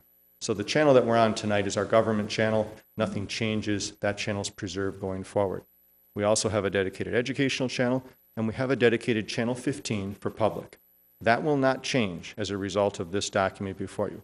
There will still be a channel 15. People will still get to put programming on it. What is changing is the studio operation. That's what I'm going to talk about now. We have agreed with Comcast, again, agreed as it relates to this document. Nothing is final until council determines it's final, but we've agreed to a transition period. What this would be is a 12-month period during which Comcast will continue to handle what's called playback. So there's 2 real things that happen here. There's a studio where people can go and produce the programming. Then there's about 95% of the programming is submitted by people on different media, whether it's a DVD, a disc, a VHS tape, believe it or not, you name it, it's a playback vehicle. And what they do is they bring it to Comcast. Comcast has a set of decks and other equipment, and they have an employee named Michelle Glynn who is there, staffs it, and handles the playback and schedules it and programs it. For 12 months, she'll remain there in Eden Prairie doing exactly what she does today. Nothing will change regarding the functionality of playback on the channel. If you have a program, it will be aired. That 12-month period the commission is using to try to assess what this is going to look like going forward. And we now, to the extent this gets approved, will have a funding source to address on that. And I'll discuss that again in a moment. But what changes here is the studio closes. The studio will close at the end of August, assuming this document is approved. And that displaces users that are currently using it today. I think the biggest mistake that I personally made in helping with the negotiations on this is we failed to provide adequate notice to those users. I contacted Comcast over the last few weeks, and there are 10 regular users of that studio. It's a small number, but a significant number. These people produce quality programming. No one disputes that. And should they have had more notice than having the rug pulled out from them so quick? Absolutely. And there is a finger to point on that, and that's to me. I should have 6 months ago written a letter to all of these producers, gotten their names, and let them know that this transition was possible. Now, I have no authority to sign a contract, so it's only possible to the extent the city councils ultimately approve these documents, but it would have been helpful if they had had a heads up. I suspect they'd still have concerns, but they wouldn't be caught in this position. And I can tell you that because of the concerns of some of the other cities who have been sitting in the same shoes, I've been directed to go contact other area commissions and try to arrange a temporary solution where we can secure some hours from another studio to help stopgap this, to help give them a place to go for at least a period of time until the commission can sit down and figure out the long-term solution over this 12-month transition period. The funding that's necessary for this is accomplished by a couple of different ways. There's a $200,000 upfront grant that goes to the commission. Our intent is to use that to hire a technical consultant to help advise us on the best way to meet this need in the most efficient way and to figure out how to handle the playback. The balance of that would be used for us to purchase playback equipment, which one of the cities will ultimately then control, but everything will come in a much more efficient way. Right now, if you're a producer and you have a program to air, you have to actually physically get in your car, drive to Eden Prairie, and drop off the tape. We want to set it up so that you can do that from the comfort of your own home via the web, the way modern technology permits. And that's going to be hopefully capable as a result of this deal. Here's the key funding mechanism, though, that I think should draw the most focus and the most attention from the council. We've agreed with Comcast to a 60-cent per subscriber fee that would be paid not to the commission, not to Comcast, but to each city council. So the member city will now have a separate designated fund to support PEG. If you contrast that from what the situation is today, 25 cents per subscriber is collected by Comcast, and it's used to fund that studio in Eden Prairie on behalf of all 57,500 customers. Now we'll have nearly 2.5 times that amount going to each of the cities. Now this money is earmarked just for capital purchases related to PEG. Unfortunately, it can't go into the general revenue fund. The law prohibits that. You'll still get your 5% franchise fee, but you'll now have money. And I think that is the good news. You will have a pool of resources that if it's this council's pleasure to dedicate it all to public access, you can do that. If you want to dedicate it all to government access or community programming, you can do that. If you want to help the schools, you can do that. And you won't be tied to what the commission decides, although I think all the cities believe that working together as a 5-city group makes most sense. But if one city chooses a different path, you will have your own ability to govern or to decide what you want to do with the funding that you collect. During this transition period, we have to finance the continuation of that playback for that 1-year period for the Comcast employee. That's the reason that 13 cents will be retained by Comcast to continue to fund the playback and the employee. That will end after the first year. There's an inflationary jump up from 60 cents to 65 cents for the last 5 years of the contract. And I've already described to you the contrast between how that sits today versus how it would look tomorrow if the contract were adopted. Again, this is new money that has not been available for this kind of PEG programming in the last 15 years, frankly, in the history of the franchising here. And while it's a change, and all change is hard, this really puts you in a position to do anything you want, I believe, for public access. Going forward with some other key issues that may not be as hotly debated tonight, but I think are very important. We're maintaining free basic and expanded service to all schools, all public buildings, fire stations, police stations. No matter what we call them, they'll get free service. Strong customer service obligations. It's consistent with the FCC, but it's far better than what we have today in the contract. So that when customers call, we have objective standards that your city manager, your city attorney, and the commission can enforce under the document. And it's backed up by strong security. $100,000 performance bond per city, $10,000 security fund per city. So while you would probably work in tandem with the other 5 cities or the other 4 cities, very strong security under this contract. Right-of-way management's been grossly simplified. Your code is so well written now, from the benefit of your manager and your city attorney, there's no reason for us to reduplicate it in a contract and put separate rules in for Comcast. Comcast will ride the city's streets the same way every other right-of-way user does. They'll pull permits, they'll pay the fees, they'll deal with the restoration requirements, so they are governed now by your code requirements. We have very little in the franchise dealing with right-of-way issues. Again, you have strong language already that you've put in place. There's no reason to have different rules that staff has to interpret. Finally, there's something called a side letter that sounds a little more ominous than it is. It covers 2 issues. One, it simply says that we can use part of that $200,000 for technical consultants. Arguably, someone could make the argument that we should spend every penny of it on a capital purchase, which is a depreciable life. Before we do that, Comcast agrees with us that it'd be nice to have an expert tell us the best piece of capital equipment to buy to accomplish the goals, and they've agreed to work with us on that. Also, for places where we have apartment buildings and condominiums, we wanted to be clear that the 60 cents is not charged just to the landlord to pay once, but if you have 50 units, each of the tenants who choose to subscribe to Comcast should pay just like a single-family residential house would pay. And so we have a formula in the letter to cover that issue. Moving forward to the recommendations of the commission, again, it was a unanimous opinion, and the commission consists of really all 5 city managers and then 1 council representative from each of the cities. So of those present, we had unanimous approval recommending that each of the cities adopt this new franchise, simultaneously, if you approve it, repealing the underlying regulatory ordinance, again, because it would be rendered moot. I'm sorry, Mayor, that got to be longer than I had hoped, but hopefully that gives you a good background for questions tonight, and I'd certainly stand for any questions that you have. I first off have a couple of questions. First off, how far are you on the negotiations looking for some kind of a stopgap measure for those 10 producers that we have here using the Eden Prairie facility right now? In terms of, I can tell you the time dedicated to it is it was just directed to me within the last week to move forward on that. The first 3 cities approved this, did not put any condition on that. I already have a meeting scheduled in early September with all of the 5 city managers where we sit down and we're trying to make a determination. I have another cable commission scheduled for mid-October, but at the last city council meeting in Minnetonka, we were directed to accelerate that even faster in hopes that we could put a stopgap in effective September 1st so that there would be no gap at all in coverage. Some of the producers I've spoken to, they've been able to find sponsorships in neighboring jurisdictions where a citizen has sponsored their program, so they may be okay, but I'm certain that's not true for all of them.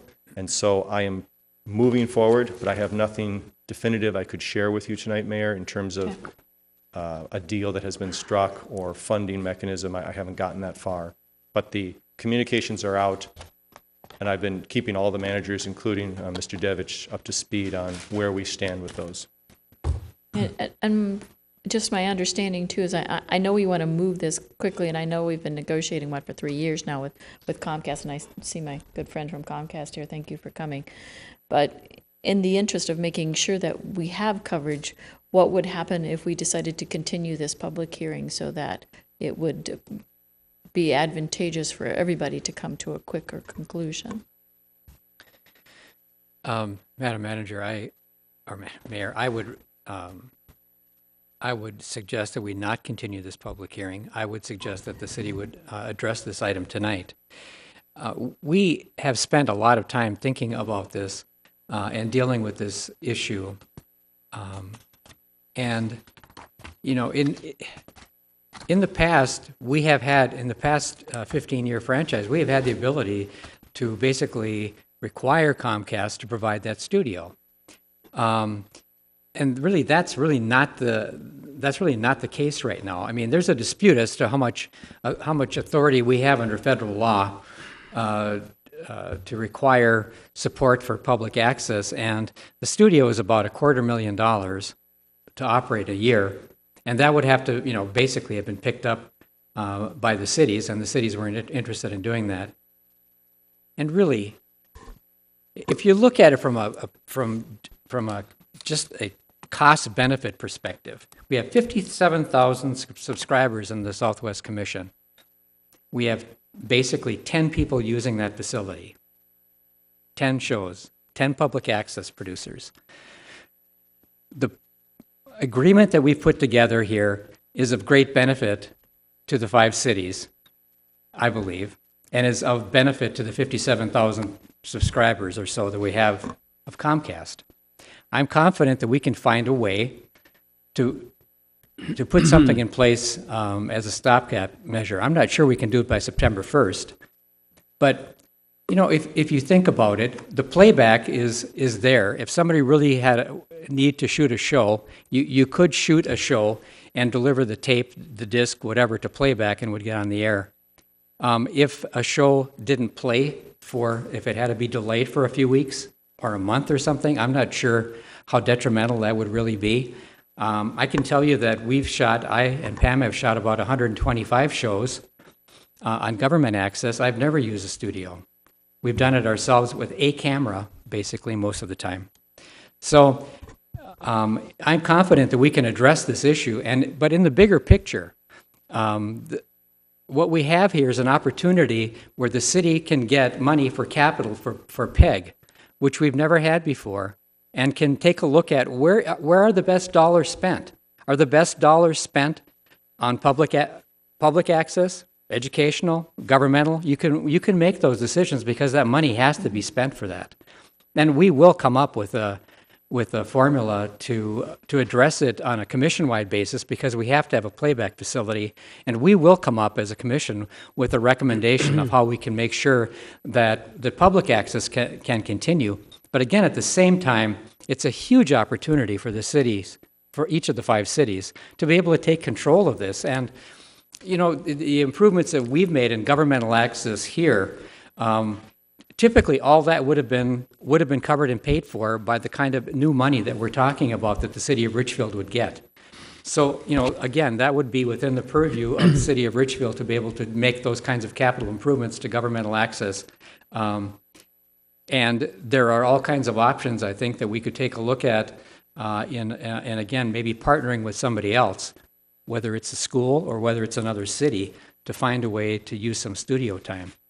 But I really don't think it would be in the best interest of the city of Richfield to not deal with this tonight and get this thing moving, because the anticipation of everybody involved is that this new franchise should really kick in as close as possible as we can to the end of the existing franchise, which was the end of July, and really start receiving the money that we're supposed to be getting for future capital. Now, speaking to the partnership, have we given any thought at all, staff, a partnership for possible studio access at all? Yes. Okay. Yeah. So we're out. In fact, I just talked to somebody today about it. I don't want to really certainly I'm say sure it on because television you're just because I don't want. discussion. But I just talked to someone today about the possibility. I know in our conversations we talked about that as well. I just wanted to be very public about we are working very hard to try to do something. Councilmember Elliott, you seem to be having some questions. I'm kind of thinking out loud, and I get in trouble when I do that. I kind of, and I appreciate the effort and the time that the city manager and the commission put into this. It seems to me that talking about the numbers of producers that are putting out product for the citizens and everything, the number's not important. It's the message they're bringing and what they're delivering to the community. So to say the use is limited and they're not important, I think is misstating their value to the community and to what they're putting out. So just talking merely numbers doesn't address the problem. And I'm looking at the key provisions of the franchise and the fee that's being paid to member cities. And to me, you guys have set up an inherent conflict internally among 5 cities. I mean, you say there's a partnership. I'll believe that when I see it in writing, when we're all pulling in the same direction. We've lost the ability to negotiate, from my perspective, as a 5-member unit, The fees are going directly to the individual cities now. They can use it as they see fit and set it up. And it sounds good to say, I'm confident we can find or develop a facility and we can partnership and everything, but we're not even close to that. We're talking about it now, and 18 months after we start the negotiation, we left this to the back end to negotiate and to deal with it. I understand that it was a moving target, and you know, it doesn't surprise me that Comcast isn't required to provide it, so they're not going to. And that probably was recognized fairly early in the process. It seems to me this should have been a more important issue, just because of the content and what the intent was, and the reason it was put in, the reason Comcast was required to maintain that facility in the first place. So it seems to me it was a pretty important part of the negotiations, and it didn't get addressed. It may have got pushed aside because there are bigger issues. I'm just concerned about, do you really have a uniformity among the 5 cities? And if you can get there, I'd suggest you get there quick, because there's going to be a lot of different suggestions going in a lot of different directions. And we may be walking this path alone. And I'm not sure that, I don't know how many users we've got here. The side letter, I think, indicated it was going to indicate how many subscribers we have and how much that's going to generate for Richfield itself. Yes, sir, I can answer that. Okay, and so when we get to there, but I'm just saying is that a functional number that's really going to allow us to do anything if we want to take off by ourselves, or are we dependent on trying to strike a bargain with other communities that have more subscribers and have carry a bigger weight than we do? Those things are all open and all out there, and I'm really, really concerned about what we actually can do moving forward. You've, Madam Mayor and council members, you've actually hit on the key issue in the negotiations, and it's my fault for not explaining at the beginning a key element that your city manager just raised, which is Comcast started this negotiation, just as you described, refusing to continue to maintain that studio. They can do that because the law has changed in the last 15 years. We can no longer require Comcast to continue to maintain an employee to run the studio. In fact, this studio is the last one in the entire state of Minnesota that's run by a cable operator. Last one by Comcast, and it's one of only about 3 in the entire country where the cable operator still runs the public access studio. So if I were to say, which would be a lovely compromise where we could say, let's just keep paying the 25 cents, have Comcast do it, and we'll take the balance of it and we'll dedicate it for educational and governmental.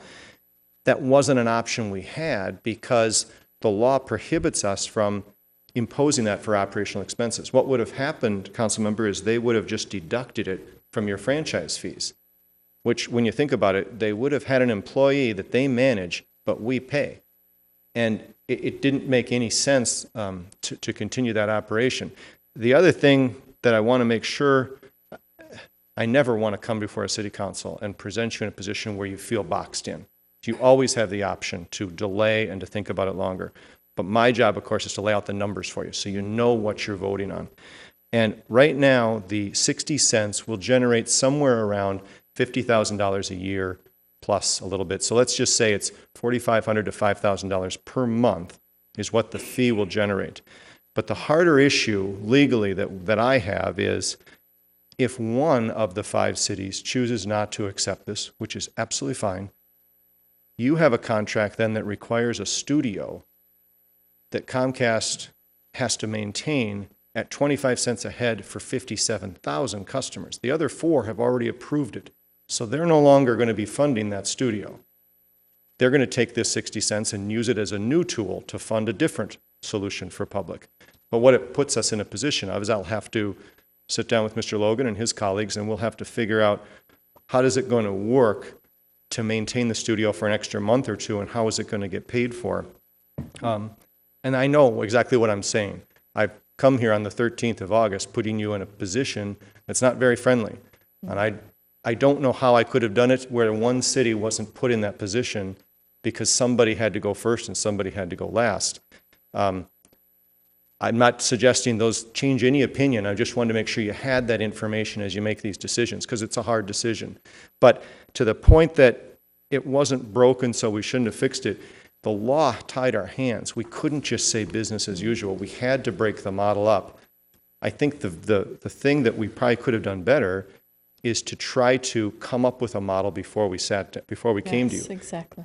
As we debated that at the commission level, the worry was it was a little presumptuous for us to start spending taxes and fees on a new model when we hadn't yet even presented the city councils with the right to decide whether those taxes and fees were acceptable. The thinking was always best as staff to ask the policymakers first about the budget, then figure out what the budget will permit you to do. Now, that may have not been the wise thinking, but that was the rationale for why we chose to approach it this way with this transition period, because we didn't want to spend money we didn't have. And again, to his question, how many subscribers and to what fees would we expect in Richfield? The total subscribers in Richfield are about 8,000. Under the first year, because there's the 13 cents give back for the playback, you generate about 45,000 in revenue. Thereafter, you generate around 57,000 in revenue. On the jump up to 65 cents, you'd be over 62,000. And then in terms of franchise fees, you generally collect about 340,000. And that'll stay generally consistent, assuming inflation or change in subscriber numbers. Councilmember Sandal. It's on 722. There's a chart in our materials, 7-22. Yeah, I just thought it would be good for the public to hear this as well. I think Excuse me, manager. City Manager. Yeah, Madam Mayor, I would like to address the question, the comments from Councilmember Elliott. I certainly didn't mean to imply, I don't think I said that the programming that they produce, the public access people, is unimportant. It's important. I'm just saying that if you have 10 people producing out of that studio and you have a total of 57,000 subscribers, I'm saying the usage of that studio is very, very limited. To the issue of whether or not we could get, whether the 5 cities are working together or not in the Cable Commission, I have worked with the Cable Commission on and off, but mostly on, since the early 1980s. And this will actually be the 3rd franchise renewal that I've been a part of. Actually, that's more than what Mr. Grogan has been a part of. And, you know, each time we've had a renewal, there's been some different groundwork in the legal and the regulatory foundation of what we're dealing with. And each time there's been issues, not this issue in particular, but there have been other issues. And the 5 cities may have had some different ideas going into it. But I will say that in that whole continuum of time that I've been a part of it since 1981 or so, we've always been able to work those things out. And no city got left behind in the Southwest Cable Commission. It's been a very, very functional operation. It's been a very cost-effective operation. And I don't think that that's going to change with this renewal. I think that we will do exactly what we're saying we're going to do, and the Commission will find a way to deal with this issue, and it'll be done as quickly as we possibly can. And the extra revenue for PEG that you'll find in the new franchise will put you in a position of being able to do things that you were never able to do before. And whether some of that's done in concert with the other cities of the Southwest or not, that's our choice. But again, we have the $200,000 that's been deposited already, my understanding, with the Southwest Commission, anticipating that this would go forward, and we're ready to start immediately to work on this process and make a smooth and quick transition.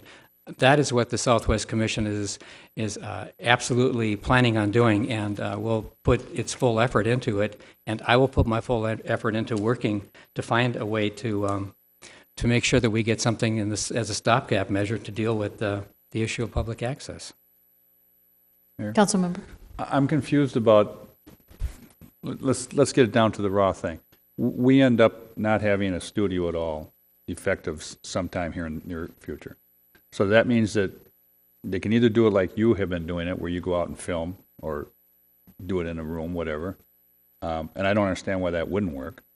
I mean, I've been at the studio at Eden Prairie numerous times, but what I'm not getting a sense of is $50,000, give or take. Doesn't sound like a lot of money if you're buying brand new state-of-the-art cameras.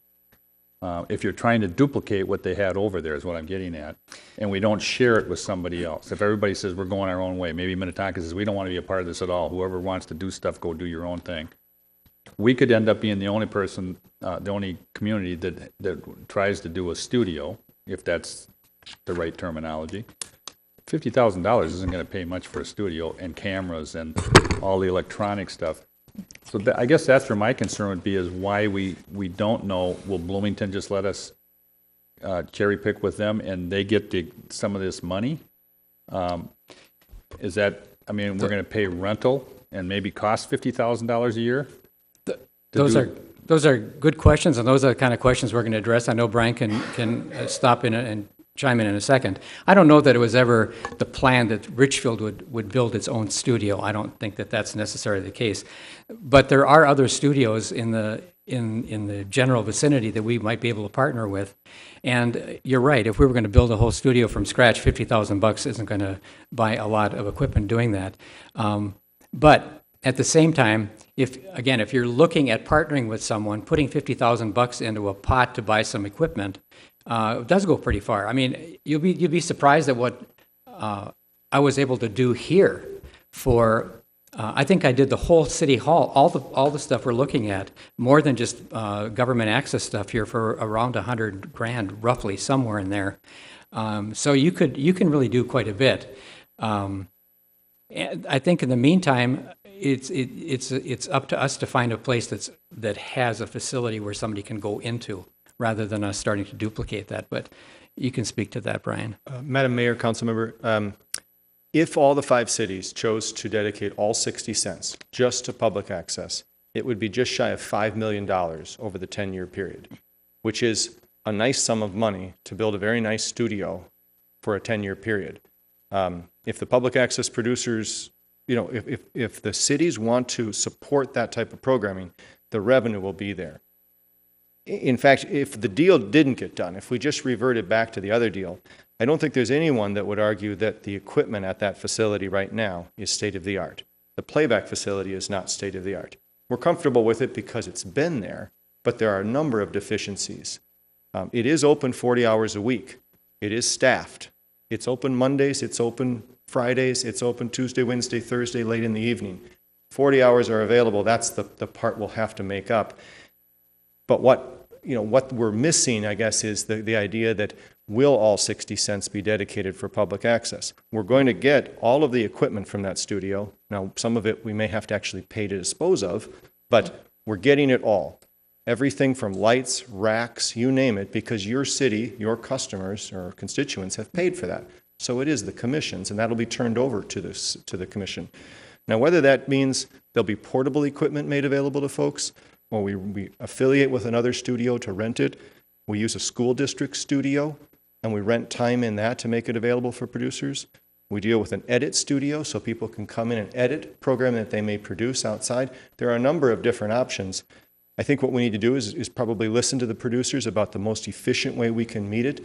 But what we grapple with is the cost benefit of, even if it were just one, we know the programming is valuable, but do we need to spend $250,000 for the studio to meet that need? It's a hard question. And right, but where I'm getting at is the 10 users, they're not all from Richfield, right? No. Very few of them would be. They're a mixture of the 5 cities. Each city has 1 or 2 or more. So am I getting the impression that we have a group of 5 that want to stay together? I guess I was getting an impression that everybody was going to start going in their own directions. I don't know we that don't I can know that speak yet. for, And 4 of these groups, 4 of these councils have already voted to do this, but they haven't confirmed whether they want that they want to stay together. No, in terms of the commission, I'm sorry, I was confused for a moment if you were talking about the access producers. The 5-member cities are, there's been no wavering in terms of the commission. There's no desire the commission runs extraordinarily efficiently. There has always been a plan that during this transition period, we would move forward on the playback. I think what we've learned is that there's a much stronger interest in public access among our elected officials than we were originally aware of. And we have elected officials that sit on the commission, but we're hearing from folks, and now we're learning. That will mean that we bring the commission back together, and we may rededicate some of that funding for that purpose. But it will be a council member from here. It'll be your manager. You'll direct them what Richfield's position is, and so will your fellow cities, and we'll move forward with that. Again, this is 2.5 times the funding dedicated for it than under the prior deal. It's ample funding to do that. It's just whether you choose to spend it on that or not. Well, my biggest concern asking that question is I don't know how many people are watching it. And that was one of my concerns that I had talked with Steve about is how do we know how many people are really watching? Apparently Comcast never made an effort to find out. I contacted Comcast because of that question, and they do not have available any kind of subscriber surveys that would demonstrate that. The commission certainly could have done that on behalf of the 5 cities. You know, I have to say that when this came up, it was 2009. We all remember what 2009 was like for a city budget. It was, we were in the heart of a very difficult downturn. The marching orders for the commission through the managers was to keep this as low budget as we could. It was $15,000 to run a subscriber survey. Unfortunately, Councilmember, we didn't do it.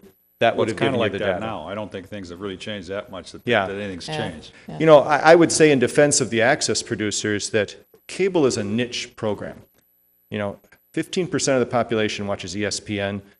25% actually watches the Cartoon Network. It's the most popular network on all of TV. And that's not kids watching it, just to tell you. It's the 25 to 45-year-olds.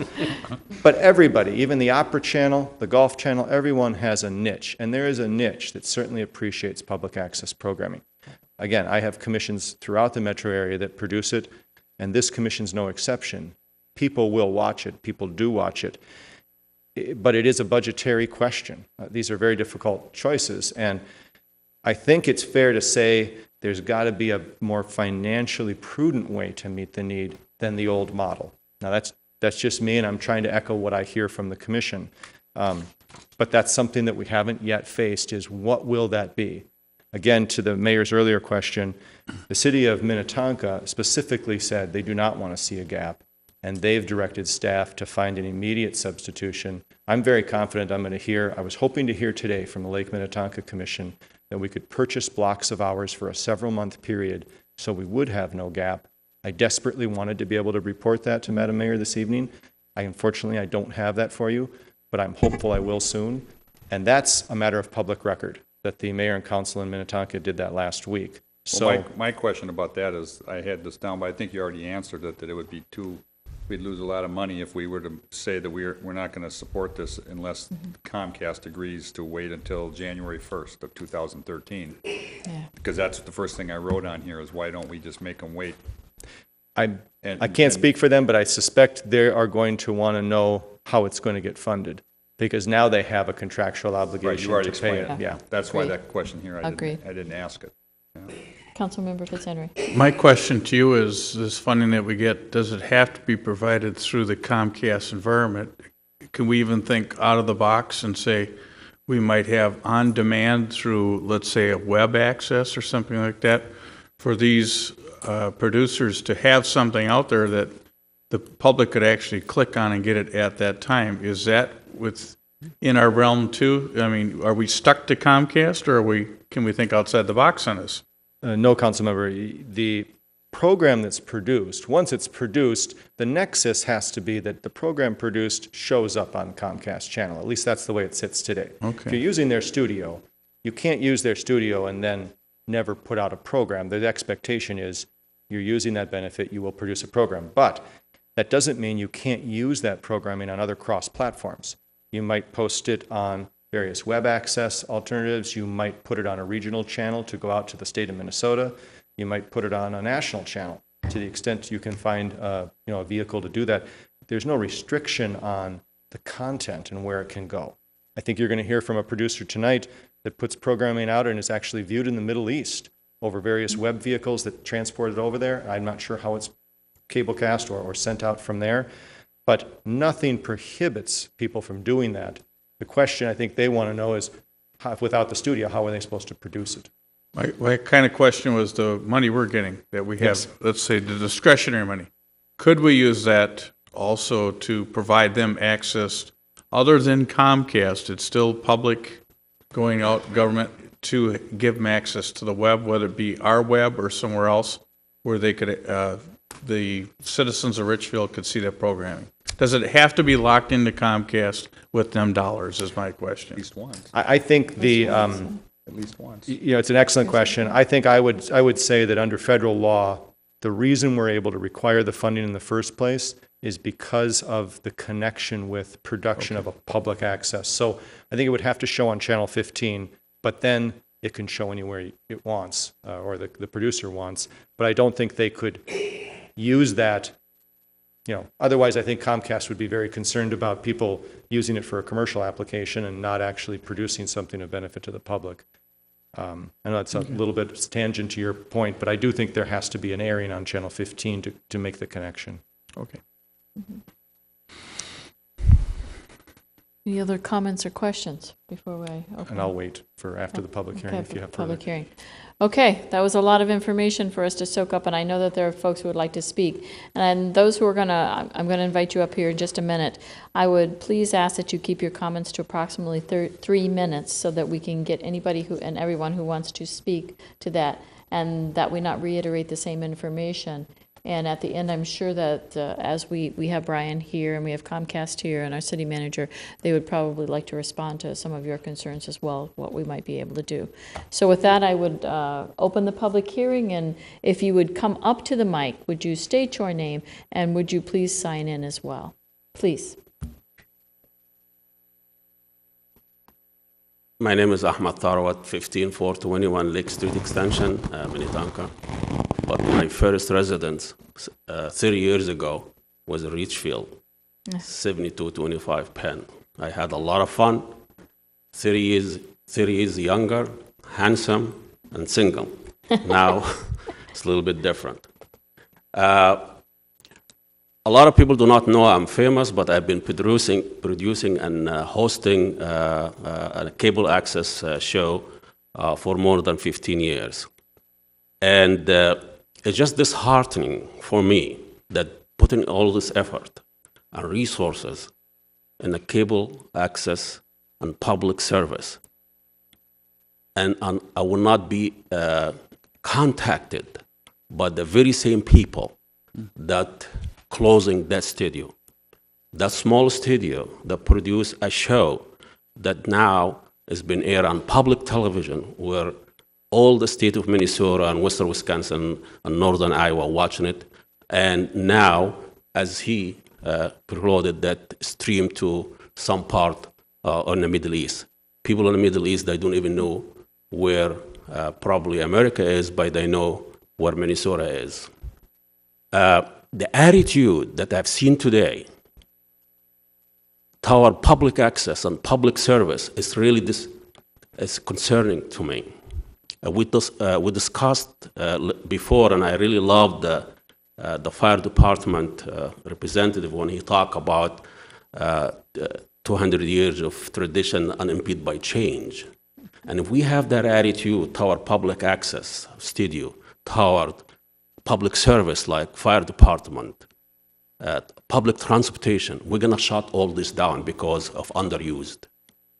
We do not choose to close down fire department because they're underused. The idea of public access, it's an access to the public that they have no voice, especially for minority. And that studio play a major role to give a voice for Arab American, Muslim American, especially post 9/11. That studio was our voice. And a lot of people are watching the show and paying attention to what we say because it is an alternative medium. I want to see, just the number they've been thrown at you, which is really an indication of a mispresentation. When we say 10 producer, that's a mispresentation. Those are 10 contacts, and each contact probably have 4 or 5 producer under the wing. I am one contact, but I have 4 or 5 producers that produce other shows under my contacts. The fact that the studio is underused is mispresentation. The studio is maxed out. Having just one staff to serve in the studio, not promoting the studio, having the play back in the same as the control room, which limited how much time available to our producer. That's mispresentation. This is like the son who killed his parents and asked the judge for mercy for being an orphan. And I want to see a different way of looking what public access is. Thank you so much. Thank you. Thank you for coming tonight. This is a public hearing. Would somebody else like to come forward?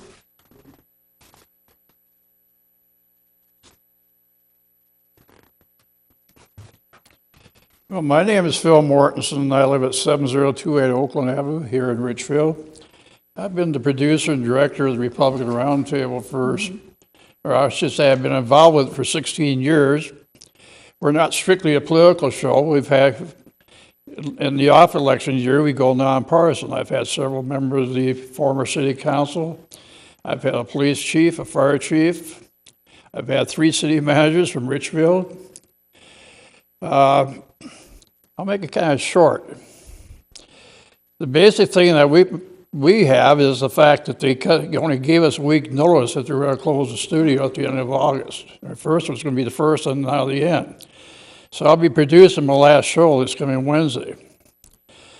I am fortunate to have a new location. I'll be doing my show, hopefully, starting in September at the Bloomington City Hall. My problem then is, do I want to use standard definition or high definition TV? My basic concern about what's got discussed tonight, sure, Comcast will keep playing our shows for a year. Then what? What happens after a year? My show is seen in 7 cities. 5 cities covered by the Southwest Community Cable, Bloomington, and Minneapolis. Plus also it can be viewed on the website. So that's my biggest concern. What happens in a year? Are we going to be screwed? Thank you.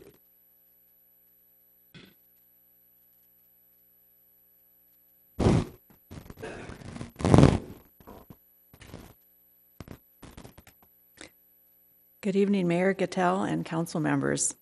I'm not a producer of a show, but I am a volunteer. I live in Minnetonka, and I work on the cable program called Democratic Visions. Your name? Your name, please? I'm sorry, Pam Scherling, Scherling. I've only been involved in Democratic Visions for about a year, but it's been a very enjoyable and rewarding experience, and I also feel that I'm contributing something to my community. I've gotten to meet and work with fellow Minnetonka residents as well as people from other communities. I've gained some behind-the-camera skills and learned a little bit of what it takes to produce a local cable program. Our particular show gives candidates, elected officials, and other community members a forum where they can discuss issues in depth, an opportunity that is frequently not available elsewhere. Along with our program, and we do have our counterpart that I just heard from Republican Roundtable speaker, other cable shows cover such diverse topics as health, religion and broadcasts of church services, minority and immigrant issues, social welfare issues, and also just some fun programming, what I call slice of our community programs.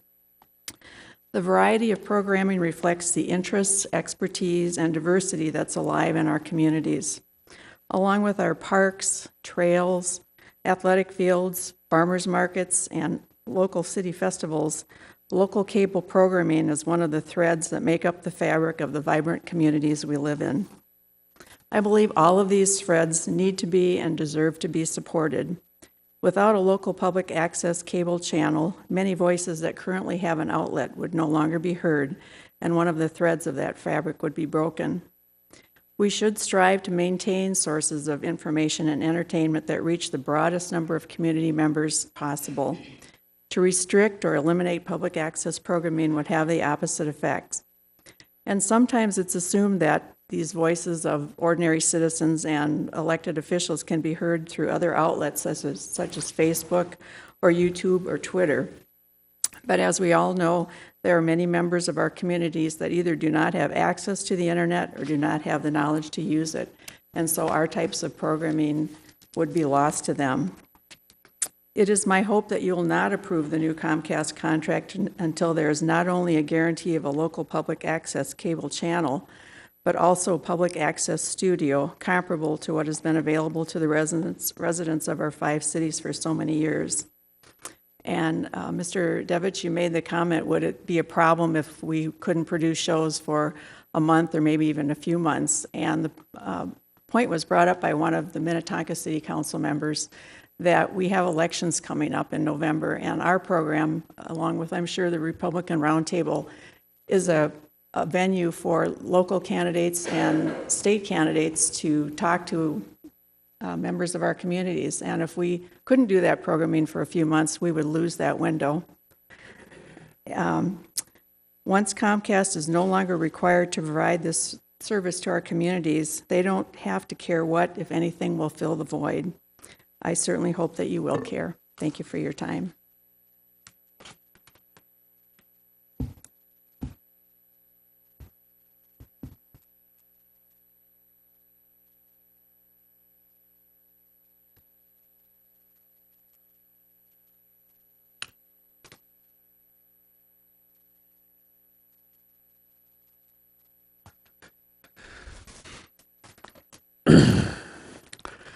Hi, my name is John Wexler, and I live at 8040 Mississippi Lane in Brooklyn Park, Minnesota. I'm here today because I firmly believe in public access. We try to cram 60-minute interviews into 30 minutes and make it interesting. And believe me, that poses a challenge. And through some of the people I've met since I started this about 3 years ago, we've done quite well. I'm the founder and volunteer executive producer of Real Progress TV, a monthly production of topics my co-producers and I consider important. We try to pick timely topics that are not only timely but are interesting. We've had interviews with the governor, with the Secretary of State. We've interviewed people on transportation, education. We've interviewed some of the leading thinkers in the Twin City area and in the state of Minnesota. This is not your 15-second interview.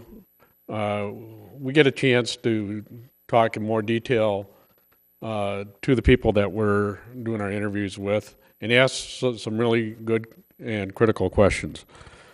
We have interviewers that study their subjects, know their subjects backwards and forwards, and are involved in the community. Our crew is trained by the studio. We are trained to handle sound. We learn about lighting. We learn about coordinating between the control room and our camera crew and directors.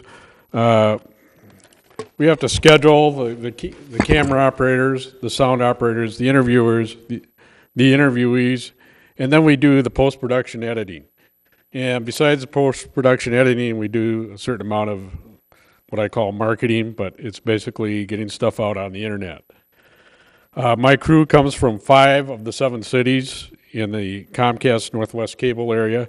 Our cable studios are funded by the 7 cities, and it includes also 6 school districts. Our studio has the best equipment, the state-of-the-art equipment. I mean, there's a few things that we could, we'd like to see some improvement on, but it is, from what I understand, one of the best studios out there. Ladies and gentlemen, this is not just the equipment, but it's the very open ability my producers and I have to publish some of the best programming in the Twin Cities. I and all my crew are amateurs. We strive to produce the best programming around. On February 21st, our 30-minute programming about redistricting was the very first feature on Minnesota Public Radio's new program, The Daily Circuit, a 3-hour news program broadcast every Monday through Friday. We received over 700 hits from the half-hour exposure we had on big time radio. So you can see there's a bridge between public radio. Let me finish. Studios are important. They help us with lighting. Lighting is really important because we're using high definition cameras.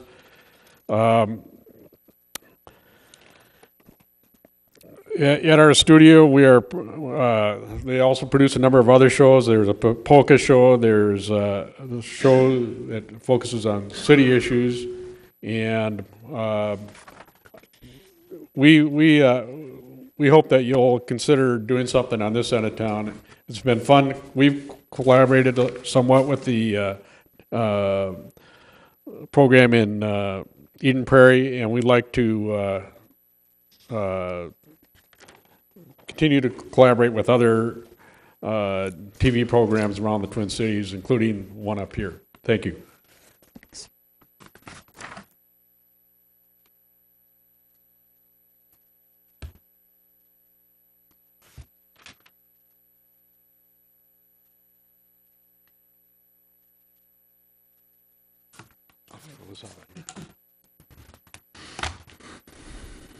How do I do this thing? About here? Yes, that's great. I'm Lisa Butts, P.O. Box 24621, Edina, Minnesota, 55424. I only got a couple of minutes, so I'll make this as brief as I can, but get the point across. Back in the 80s, I was living in Edina, handicapped, poor, and black. Still am.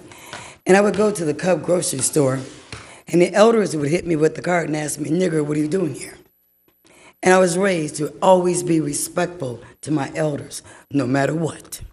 And I was, and I go, wait a minute, there's got to be a way for us to communicate. I'm tired of this. So I started looking at TV, and I said, TV, there's a way for me to talk, to learn, to grow, to share. So I started doing a show, and next thing you know, those same people that was hitting me started calling me and teaching me history, teaching me how to heal, to grow, to love, to care, to share with people. And so then I started the show, and more people started listening to what I was saying. I've had young women call me how they got off of drugs and went back to school. The community I was living in recently and trying to move out of is Hopkins. When I first moved in, the chief of police, I went to him because they were beating up young black kids. And I go, hey, can we talk? Let's do something about this here. Next thing you know, they stopped beating the kids. So I've reached many people. I've saved lives, and some even saved mine. I've had a brain tumor removed, a hip replaced. I don't remember everything, but I know one thing. I love and I care for many. I feed people out of the little change I get, which is not much, because by the end of the month, there's no food for anybody. And if it is, they can't even go to a food shop after time, because you can only go once. So I've helped in that area. Like I said, I've had people call me and tell me, I'm in a relationship. My husband's beating me and my children, locking my babies up in the closet. And I watched your show, Lisa. And you gave me encouragement, a lot of courage to say, enough of this. She got on the phone, called and got some help. Her children and her got out of there. Now she's in college, doing great. So see, I must be doing something right. And as far as being able to get equipment, who's going to pay for it? Where's it coming from? And I'm going to sit in my house and do this? Who's going to help me? You see, I don't see it. And I'm beginning to wonder, is it because of the way I speak? All of a sudden, people don't like what I'm saying is true? Is that what the problem is? Well, no matter where I go, somebody's going to listen to me. I was just on Camel J the other day, speaking my mind. And I'm in 7 cities. Y'all taking away 5. One of them has more people there than y'all got. But the thing of it is, let me talk. Because I not only help, I heal, I grow, I share, and I care with many of all different cultures. I'm black, Blackfoot, French, Cherokee, and German. For one thing, I can't sit up and just pick out one and say, I love you better than anybody else. I'm a mixed breed myself. So there's some I agree with and some I don't. But the thing of it is, I should have a chance to speak what I feel, how I learn, how I grow, and how I share with many others. And I didn't know what else to tell you, but like it is, each of you have gone through things in life. Who helped you? We all need somebody. And this, to me, I feel like, are they mad at me? Why is this happening? Did I do something wrong I need to know about so I can make amends and straighten it out? Because we got to have some place where we can talk. We can voice what we feel so we can help others grow and heal as well. We need each other in order to survive. What happened to that? Peace.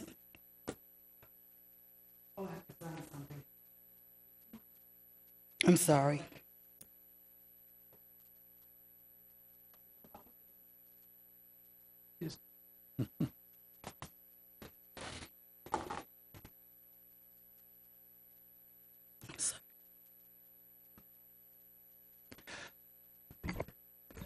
Mayor Gattell, city council members, city staff. My name is Jeff Straight. I live at 15021 Summerhill Drive, Eden Prairie, 55346.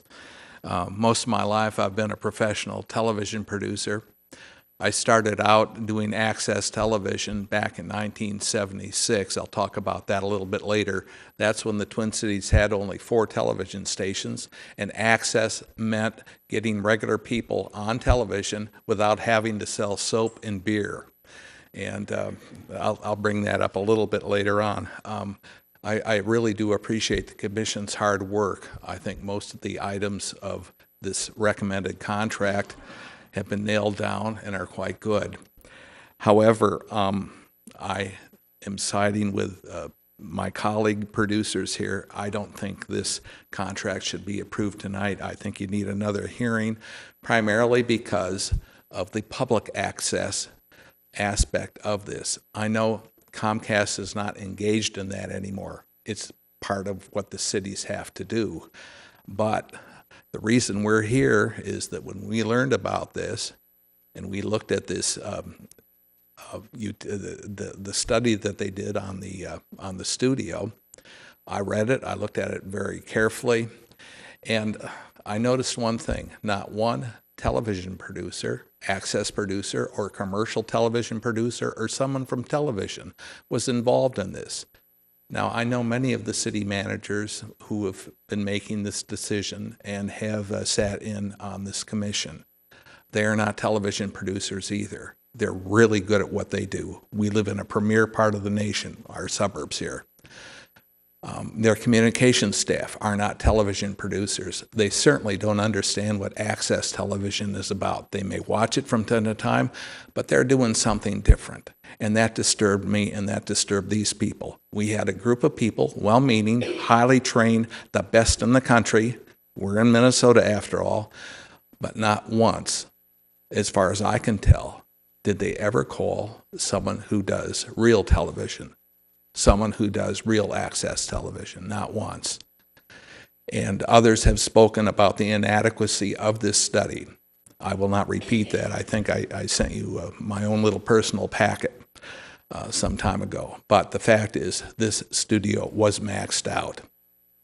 All of our producers here tonight, including myself, are producing shows that are involved in the internet, the new media, the social media. I've even had to learn that too. I go way back. When I grew up in Edina, the first Richfield kids I met were shortly after Southdale opened, and I shared the dignity or dishonor of being one of the nation's first mall rats at Southdale with our friends from Western Richfield. So my history with this community goes way back, if not intimate. However, okay, fine. I'm asking you to reject this because I don't think you're ready. I don't think the access channel and the studio has been fully fleshed out yet, and I don't see any damage to anyone by continuing this recommendation until the cities are in accord regarding the future after this year of transition. Thank you very much. Thank you.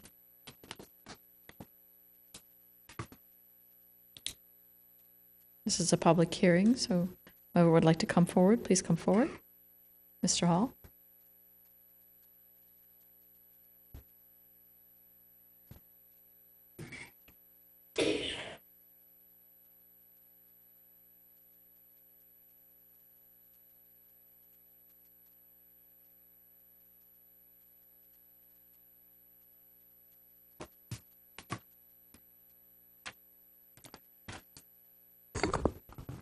I'm Robert Hall, 7309 Oliver, Richfield.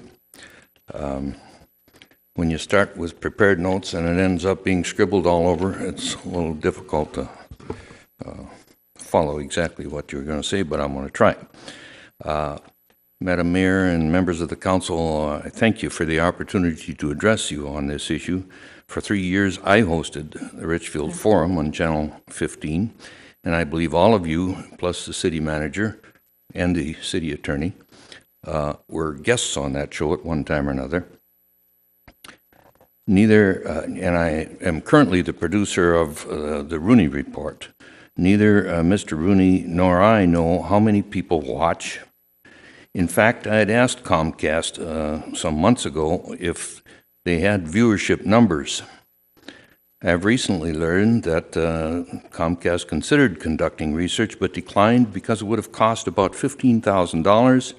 My immediate thought was, if the involved cities and Comcast equally shared the cost, each party would have contributed $2,500 to do this survey. A paltry sum to learn how many people really do watch. Then everyone would know if these programs are worth the time, the money, and the effort to do good shows. About a year ago, I suggested to Mr. Devich, I believe he can verify, that the city carry school board meetings on Channel 16 because it was virtually impossible to find a school board meeting on Channel 14, I believe it is, and I thought that would add to the viewership if that were on our system. I believe that there are solutions to this problem. I think that we can come up with a plan that can allow these shows to continue with the resources that we have available. The thing that bothers me the most about closing of the studio, however, is, as Mr. Straight, I believe it was, the utter secrecy preceding this decision. To my knowledge, no host or producer was ever consulted before the decision was made, and it is no defense to say that some thought it would not happen for a year. It's commendable that the Commission Council takes the blame for that, but the blame also belongs on the city representatives who have the responsibility to go to the people who are most affected by this. Unfortunately, minimum disclosure has become all too common in this city. In the last year or so, it has happened with zoning changes proposed at Xerxes, the new bike path through neighborhoods, and even now with the closure of Penn Avenue from the crosstown to 76th Street next month. Communication with affected people was not adequate. We cannot assume people jump out of bed every morning to look at the city website or jog down to City Hall to see the bulletin board or eagerly read the Sun newspaper legal notices just to see if something happened in their neighborhood. When I was serving in the U.S. Army Information Offices, standard policy was full disclosure with minimum delay. I suggest the same policy be adopted by the City Council. Thank you. Thank you. Thank you. This is a public hearing. Would anyone else like to come forward to speak at it? Anyone else to come forward at all? I'll move to close the public Second. hearing. Any other discussion? All those in favor of closing the public hearing? Aye. Say aye. Aye. Aye. Opposed? The public hearing is closed. I just want to say we heard a lot of really great comment from the public hearing, and I certainly am concerned about public access and communication as well out through our community. To that effect, I would also recommend that our city jump on board with the cities of Minnetonka and come up with a stopgap solution very quickly and make that the top priority on their agenda and come back to us with a memo around the first of the month with a solution to this. I would echo the comments made, and I apologize, I forgot your name, but we do have a fairly significant election coming up, and I think it needs to be seamless, and these people need to be able to get their message out and their interviews out, and I think we need to have it up there, because I know 4 years ago when I was running, I got on Mr. Hall's program, I did too. And people watched it, and I raised more questions than I answered, but I think it's imperative that we have access to get that information out and make sure it is seamless, just like the lady mentioned. So that's my concern, is making sure we keep it going forward. And to that note too, and I do think there was a ball dropped here as far as for communicating some of this out, and I know people said that. To that point, as soon as we start doing this, we now have the list and names of those producers. We can certainly either find their emails if they like to be contacted or send them out formal letters, but we can keep them in that communication loop forward now. I would think that they would appreciate that. Other council members, Councilmember Fitzhenry. Again, I understand that. I've been at the cable station when I first started here. We were doing cable, and I agree with them. Access was very difficult, and the studios were almost overused. I would direct that the commission get together and find a way to get these people access. I know we can't hold this ordinance hostage over this because we have really no authority to require them to have a studio, but I think we can tell our commissions that they need to fix this. Yep, and quickly. Councilmember Sanders?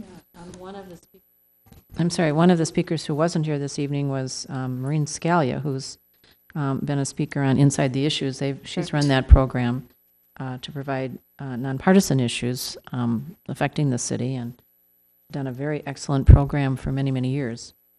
And I'm sure that that's a program that we would like to see continue as well. I guess I'm hearing that Bloomington has some studio capabilities, and I'm curious from Mr. Mortensen whether you're paying for that separately or how that's working. Please come up to the mic. Thank you, Mr. Mortensen. Well, I'm with your question in reference to Bloomington. Yes, you said Bloomington Okay, City Hall. Bloomington first, since I don't reside in Bloomington, I had to find a sponsor, which is, my case, Council Member Wilcox. But I had to pay a $125 membership fee and $80 to cover the classes that would provide training to 5 of my people. Predominantly, the two that I would be worried about is 2 camera people, and I'm shopping for that. Okay. Any further questions? No, that's helpful. Thank you. Mayor? Please, council member. I have a question for... Speak into your mic, please. I have a question for Mr. Grogan. Could you tell me who the consultant was that you clarified was actually for the commission, what their expertise was, why they wouldn't have asked any of these people information? Certainly. Again, for the record, Brian Grogan at Moss & Barnett. The consultant was named Holly Hansen. She's been working in the Twin Cities metro area in the role of executive director of various commissions. She also served as the chief cable office executive for the city of St. Paul. So again, it's Holly Hansen Consulting. She followed the scope of service that the commission drafted for her. And it's not an excuse, but the scope of service was very narrowly drawn to target statistically what's the usage of the studio, how many people are using it, what's the number of programs produced. We looked at a 3-year window, 2007 through 2009, which is when she did the report. So the scope of services, in all likelihood, didn't specify that she could go out and hold a public forum with the producers or spend the additional time to do that. More than that, I couldn't probably address about her intent in drafting it, but I know she did meet the scope of services that the commission drafted for her. Well, that's what I was trying to get at, is whether it was her lack of moving forward in the right direction. I would hope that maybe she would hear about this, and maybe if she's a consultant for somebody else, that she might take that into account. Certainly. I guess as a consultant, I would have come back to you right away and said, wait a minute, I need to go talk to some people to actually see who is using this stuff. I think just the fact that you have a scope doesn't mean that somebody can intentionally do their job improperly. Yeah.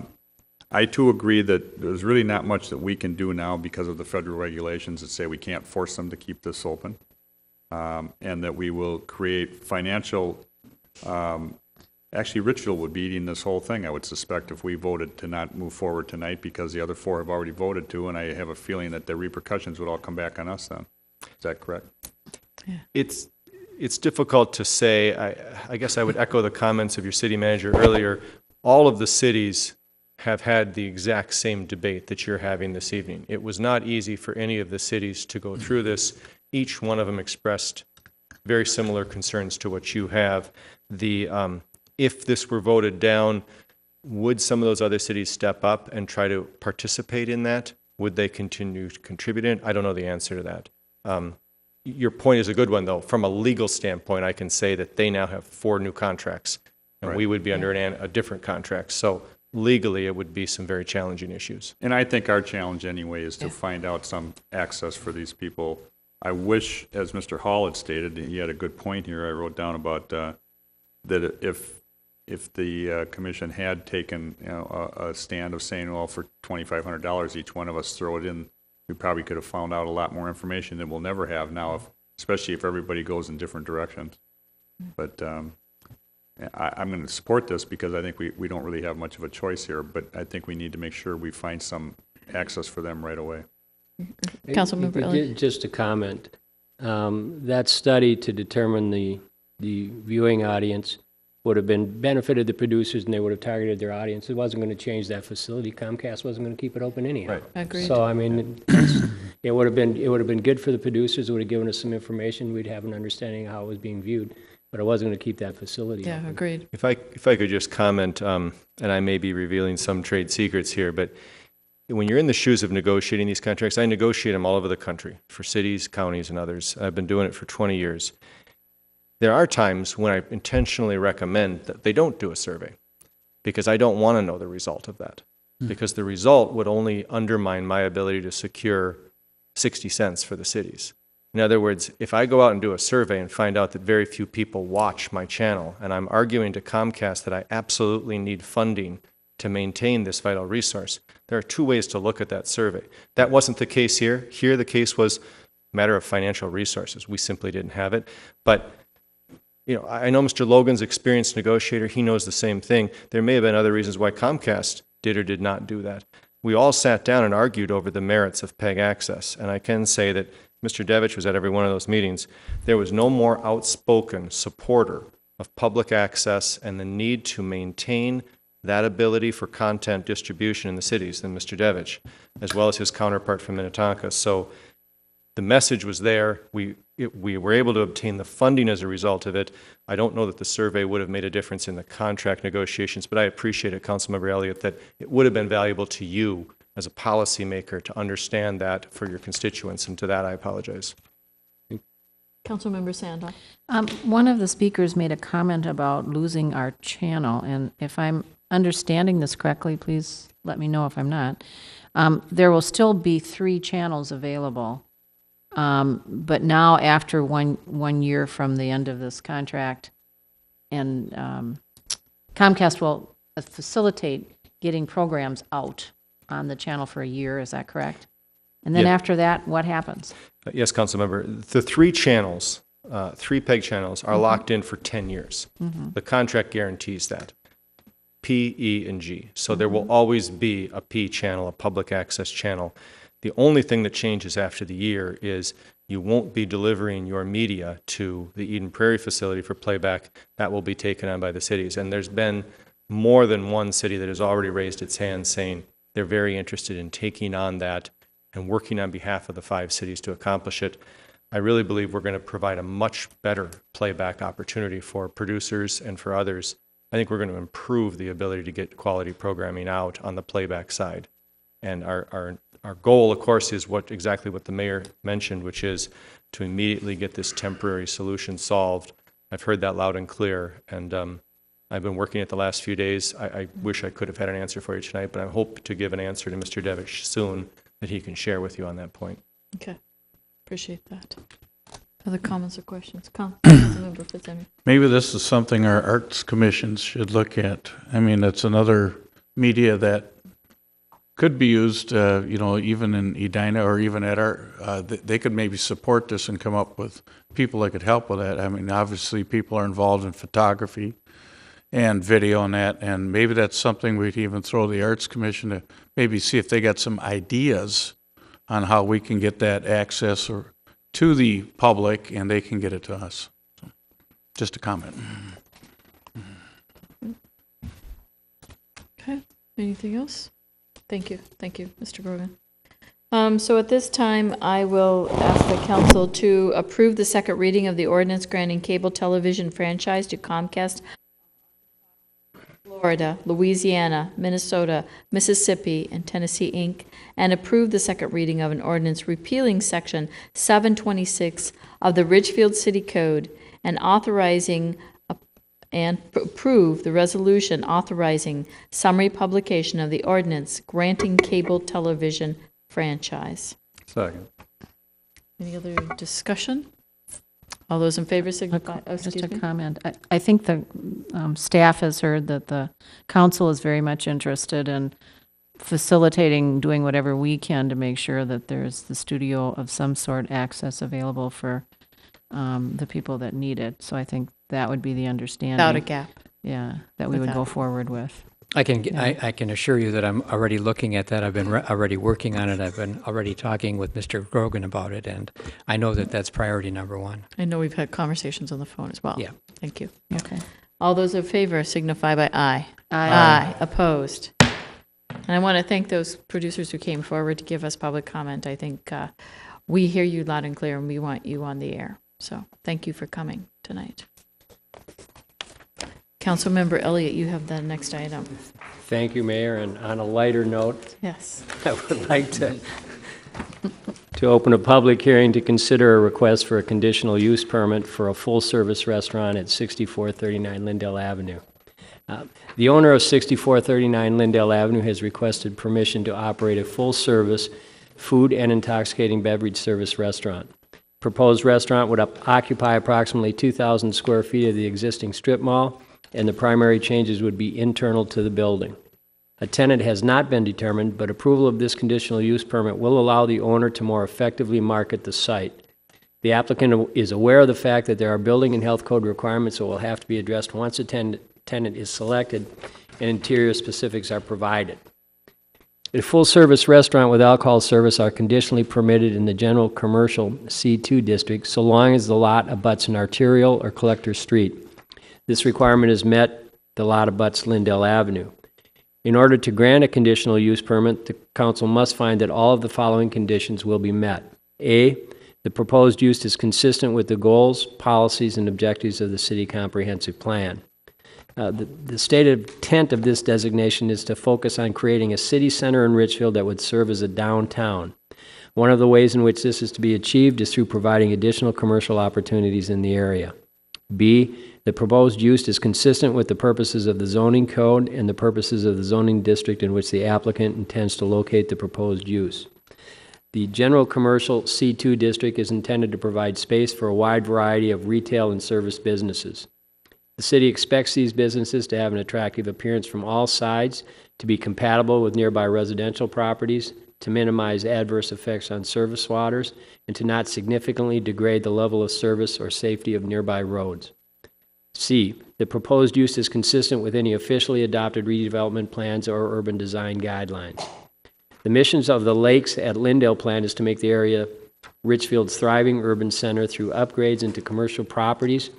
The proposal will utilize currently vacant space and includes additional landscaping that will improve the look of the existing buildings.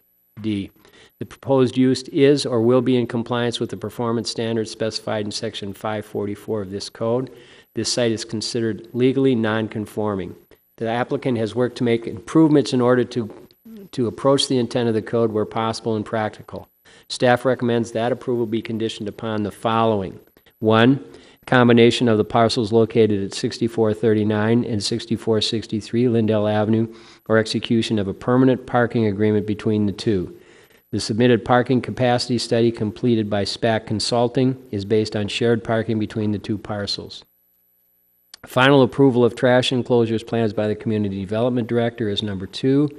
Number 3 is screening of all mechanical and utilitarian items from public areas.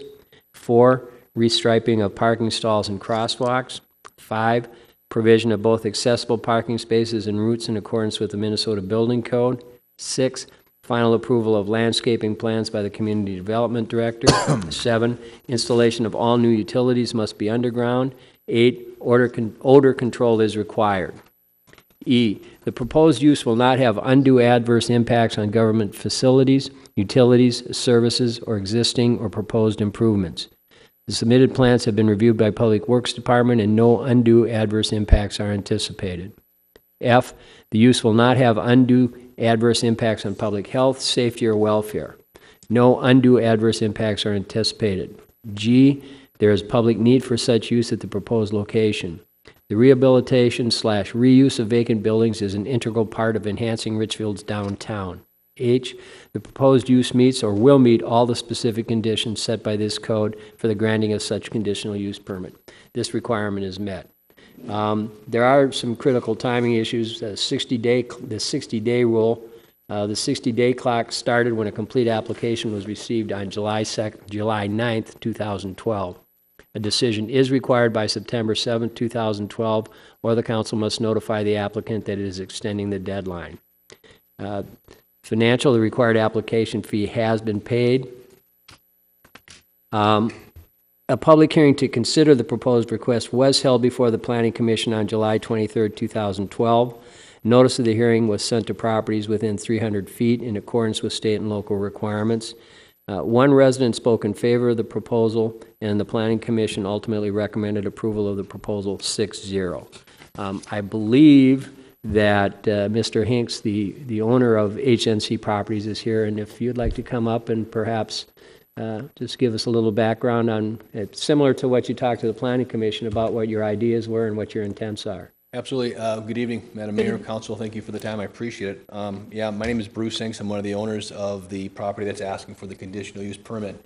And what we're trying to take advantage of is with what you guys have been doing with downtown Richfield, which is, by the way, just phenomenal. We're all just really tickled about it. A lot of people were kind of nervous about it, but seeing what's happening, everybody's quite pleased. One of the things with our building that we have is most of the properties that we have in the space are businesses that are, should we say, mom and pop kind of organizations, and they all close by 4:30, 5 o'clock. I've had a lot of opportunity to speak to national chains, if you will, or some larger companies within the metro area. And one of the negatives that I just get is that my mall just pretty much dies after 5 o'clock. I've been approached by a couple of parties to do a full-service restaurant. One of the reasons my company is participating in the process is because whoever we speak to are asking us to put forth quite a bit of money into it. And one of the things we want to make sure if we do go that route is that we would be able to control most aspects of what type of business that would go in there, in the sense of what they would be catering to, who they would be catering to. We want to try to cater to families as much as possible. We're going to try to open up 5 o'clock in the evening, just do more of a dinner crowd. A couple of the people that we're dealing with, the chefs particularly, since it's only about 2,000 square feet, it's a very small restaurant, certainly by Pizza Luce standards. But we're going to try to cater to some more unique dishes. I really enjoy, we enjoy healthier foods. Some friends of mine who have restaurants, they buy a lot of food from the local markets, people who are selling fresh fruits and vegetables. Years ago, you'd buy some of the stuff on a weekly basis. Now you can get these people to show up at your door almost daily. So we're going to try to do a lot of specialty dishes, but it'll be mostly American cuisine. The personalized pizza thing's going over really big right now. And then kind of seasonal foods. I had this, it's a pumpkin soup, basically, and it's really phenomenal.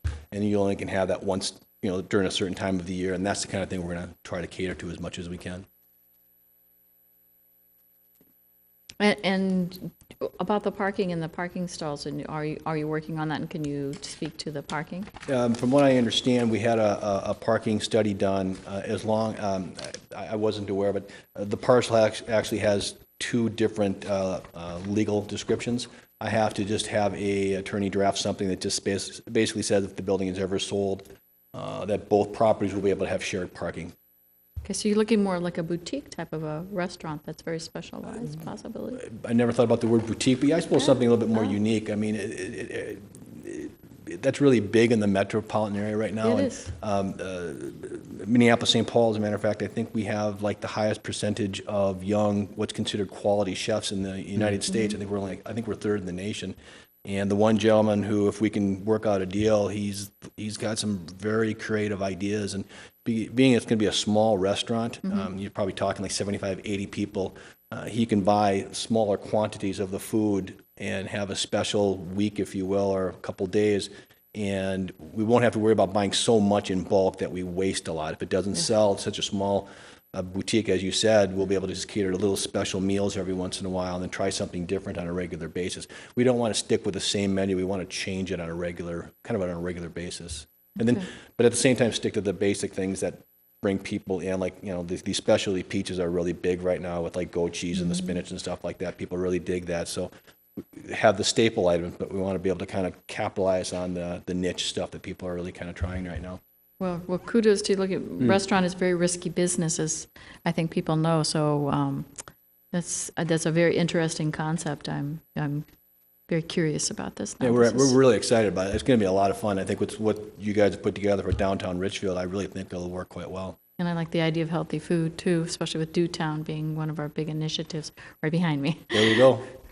Councilmember Elliott I first. just think that I really endorse what you're looking for. That's something fresh, not looking for a chain, not looking for something that's tried and true. You're looking for innovation, creativity, and letting a young chef go out and exhibit his talents. And I think given what the demographics are going to look like over there probably completed in the next 2 to 4 years, it's just going to be a wonderful addition to the overall. I hate the word cosmopolitan, but it's going to give them that sense that you can get a lot of different things that you can't get in all areas of the city, and I think that's really exciting. Yeah, Councilmember Roy. Can we you're saying that this isn't going to open till like 5 o'clock at night, like 5 to 11 thing? Or? 12, It's not going to be a bar, is it? It's a full-service bar restaurant, yes. Bar and restaurant. Bar and a restaurant. And you don't want to tell us. Are we going to have music and? No, nothing like that. No. Okay, because when I watched the replay of the planning commission, I had no clue as to what you're thinking of doing. Nothing, no live music, nothing like that at all. Just strictly the restaurant will be the focus. And our drawing that we have, it's going to be the north end of the two buildings? Correct. So is the bowling alley still there? That's been gone for quite a few years. It was gone. on the lower level, actually. Right, yeah, it used to be a bowling alley. That's completely gutted out of there? Yeah, it's been gone. So are you just going to be on the top floor or the bottom? Just the main floor. Main floor? Yeah, approximately 2,000 square feet. So is that this whole building to the north then? That's bigger than 2,000? Well, the whole building, the footprint of the building is probably, well, I'm going to have to guess on this one, probably 2, 4, 6, 8, 10, probably around 10,000 square feet, give or take. We're just taking the very north location, mainly because the parking lot kind of wraps around it. Yep. And that's one of the things people really like. People don't like walking a long distance to get to some place, especially when the sun goes down so early around here. It makes some people uncomfortable. So that's the main reason that I've been approached in the past about it. So that's why we've decided to go forward, since this space is now available to us. So you'll be using B and C for parking, or A, B, and C? I'm still confused what Basically, parking if you look at the imprint of the building itself, there's two properties. There's 110 parking stalls. So what the city is requiring is for us to put together a. Have you seen that drawing where it's got A, B, C, and D parking? Yes. Yes. So which ones for the restaurant are you're saying you're trying to get them to a certain area? Are you talking about B and C? Thank you. Thank you. Yeah, basically C and B would be the main spots. Which ones? B and C would be the main focus of what we're trying to use, Okay. but the A and the D is part of the whole survey. And then what the city is requiring us to do is to put together an agreement between the two buildings that should it ever get sold, that the You'd parking still be would be able to. community parking, if you will. Okay. Okay. All right. Question? I just had a question. It looks like there's a kind of a patio entrance area on the northwest corner of the building there, near the in the A parking lot. Is that the main entrance then into the restaurant? One more time, I'm sorry. On the map that labels the parking lots, C, B, and A, and then also on your diagram, which has a floor layout and shows the northwest strip is where the 2,000 feet are. It looks like in the I think it's the B parking lot, or is it the A? I can't remember. See the B parking lot. In the B parking lot, it appears to be some sort of greenery or patio or terrace or something. in the parking lot? I think I think that's just green space, if you will. Okay, and basically what you have is the curb cut between the two trees here, and then one curb cut will service the apartment complex, the other one will service us. And that's, then you have a sidewalk that comes up to our property, and that's just more of a green space right there. Okay, and my question is, where is the entrance to the restaurant? If you looked at where that sidewalk comes across, it comes up to the front, just about 10 feet past that going south. Okay, so it's on the Lindale side, Lindale yeah. side. Correct. Yeah, makes Yes, so yes. much sense to do that. And you wouldn't normally access the restaurant from the rear of the building then? No, emergency exit only. Everything would be from the front, from Lindale. Okay, thank you. Okay, this is a public hearing. Would anyone else like to come forward? Move to close the public hearing. Second. All those in favor signify I by... have a question. When do you propose that this might get built? We've already started purchasing equipment. Our goal is to be open by the end of the year, but we're realistic. It might push into spring, but with any luck, by the end of the year. Okay, all those in favor signify by aye. Aye. Aye. Opposed? The public hearing is closed. At Thank- this thank you for time, I coming. would Thank you. move that we approve a conditional use permit to allow a full-service restaurant at 6439 Lindell Avenue. Second. Any other further discussion from council? Please. Sorry, my mic was dead. I wish somebody here would make a breakfast spot. I was disappointed when you said 5, because what I'm hearing from our citizens, just for everybody out there, is that we have nowhere to eat breakfast in the morning. We'd like to see some spot like that. Well, if I may, I can't speak for during Well, your side. during the week, but I know that Pizza Luce does a wonderful breakfast, and Fireside does a breakfast, and there's a lot. And Houlihan's now does and on the Houlihan weekends. Yeah, so we're starting to open some breakfast nooks. We are. It is something we've talked about. I will tell you, the building behind us is zone C1, or excuse me, C2. It's a residential property, and I've got to write a letter to buy her property when she decides she wants to finally sell. It might go in that direction, but right now we're just trying to be kind of more on the conservative side. Thank you. And we wish you the best of luck. Thank you. Thank you very much. Richfield. Okay. So the vote. Okay, so we made a motion. Was it seconded? It was. Yes. Okay, all those in favor signify by aye. Aye. Opposed? Motion carries. Councilmember Sandow. Thank you, Madam Mayor. We're on agenda item number 9, and this is a public hearing regarding special assessment roll for removal of diseased trees from private property for work ordered in 2011. And the city has a very aggressive diseased tree removal policy. It does include time limits for diseased tree removals, and this is needed to maintain healthy and attractive environment. And the following procedures were used to notify the property owners listed on the assessment roll. At the time of marking a tree for removal, paperwork is left with the property owner, which includes a removal deadline and why the tree was marked for removal. It also includes assessment information and information regarding private contractors, and a card informing city owners of removal plans, and city staff contacts if people need more information. If the tree becomes hazardous or is past the removal time limit, an additional deadline letter is sent to the property owner. The letter is sent to the last known owner obtained from Hennepin County Property Records and verified with Richfield Utility Billing Records.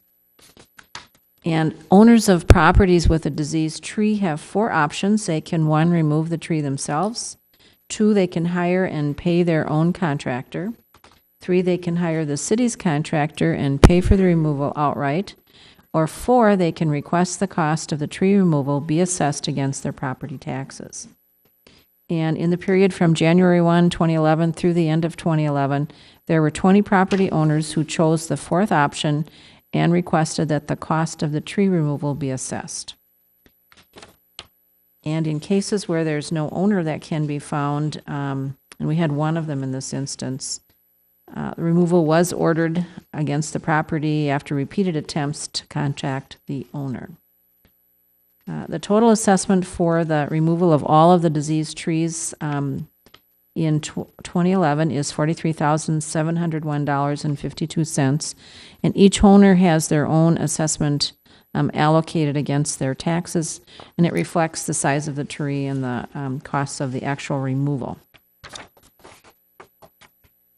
Okay, and then, Your Honor, this is a public hearing if So people... public hearing, would anyone like to come forward to speak on this item?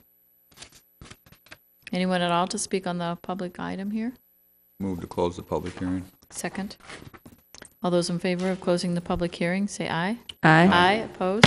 Public hearing is closed. Okay, and with that, Your Honor, I will move that we approve the attached resolution adopting the assessment for removal of diseased trees from private property for work ordered from January 1, 2011 through December 31st, 2011. Second.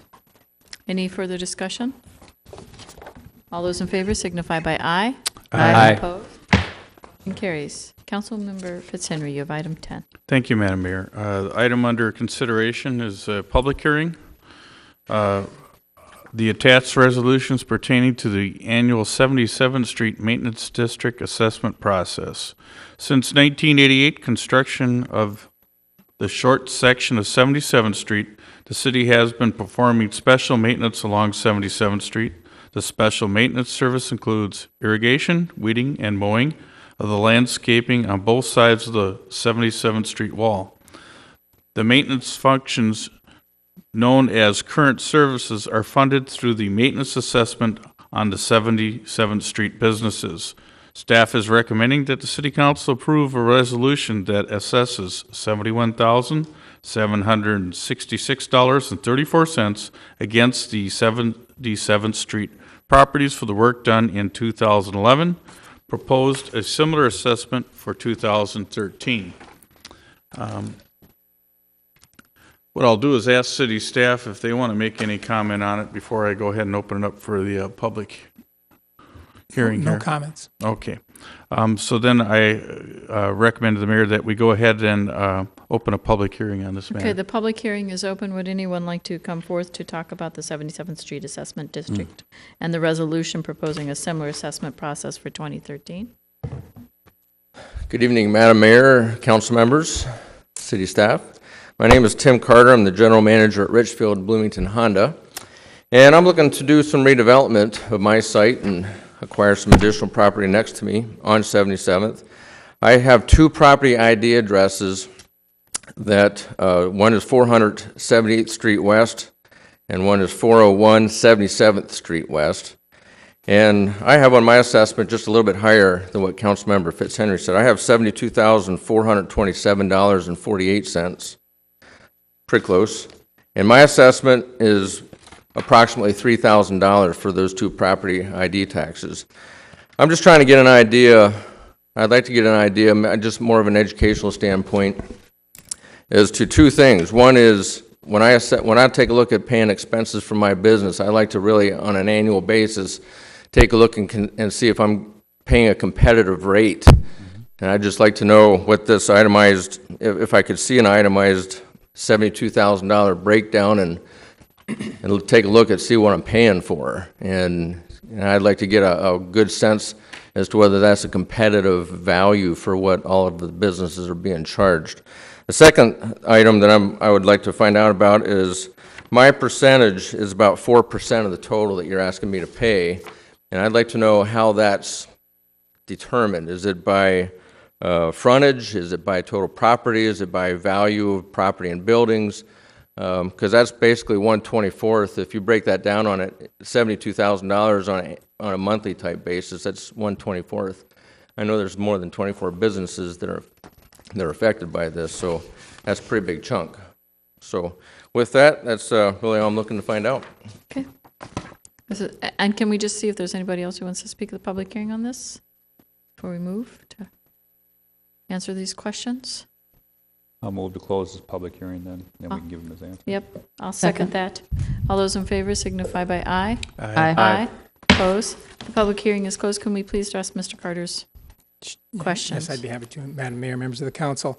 The bulk of the cost of maintaining that district is done through a competitive contract that we make with Menke Brothers. They do actually quite a bit of the contract services in the city. And so when they talk about... And is it annually that we do go out for bids for that? Yes, I believe we do. So it's a competitive bid process. It is a competitive bid process, and we find that actually he gives us a very good bid for it. So it's something that we don't have to rely on somehow comparing city staff costs. We farm out those costs. That's the bulk of it. And on the cost, yours is 3%, I believe you said, or something. 4% of the 4%, total. something like that. We go by its square footage. So it's not front footage, it's square footage of the commercial properties in the 77th Street district. Okay. Oh, so of actually his actual business. Yes. So, okay. And then what about the itemized billing? I can go through the itemized billing, but like I say, the Mankey is the bulk of it. There is some water charges and other electrical charges attached to some of the. And do you just have that you could forward to Mr. Carter? I'd be happy to do that. Would you I'll please? get that to you. Okay. Go. What else? Sure. Come on up to the mic so we can hear you. I bring this up only from an educational standpoint. I really like I like what you did, and it's probably one of the prettiest streetscapes that I've ever been around. I take pictures and put it on our company Facebook all the time in the fall, how pretty it is. So I don't mind paying the assessment. I just want to feel good about what I'm getting. And Meineke Brothers, I use them also for my own commercial use, and they're fantastic. So yeah. they give me a good value, and so thank you very much. Great. Thank you. Any other comments or questions? Thank you. Mr. Eastling. We've closed the public hearing, Yes, right? we have. So I'll go ahead and make the motion Please. that we adopt the attached resolution proposing to assess commercial properties in the 77th Street Assessment District for cost incurred to maintain the area for 2011, and adopt the attached resolution proposing a similar assessment process to be implemented for 2013. Second. Any other discussion, council? All those in favor signify by aye. Aye. Opposed? I just want to reiterate, and just what Mr. Carter said, how beautiful that looks in some of our other areas where there's assessments done and where we have beautiful landscaping and everything, and then the stark contrast when we have properties that are out of sync, which Steve Devich knows a couple of the banes of my existence that I call regularly about.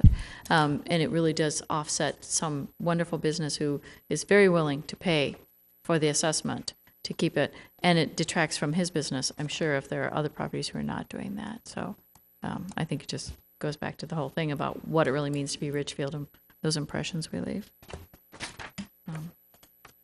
And the next assignment, Councilmember Rogie, is item 11. Number 11. This is a public hearing regarding the attached resolution pertaining to the annual Lindale Hub Nicollet maintenance assessment process.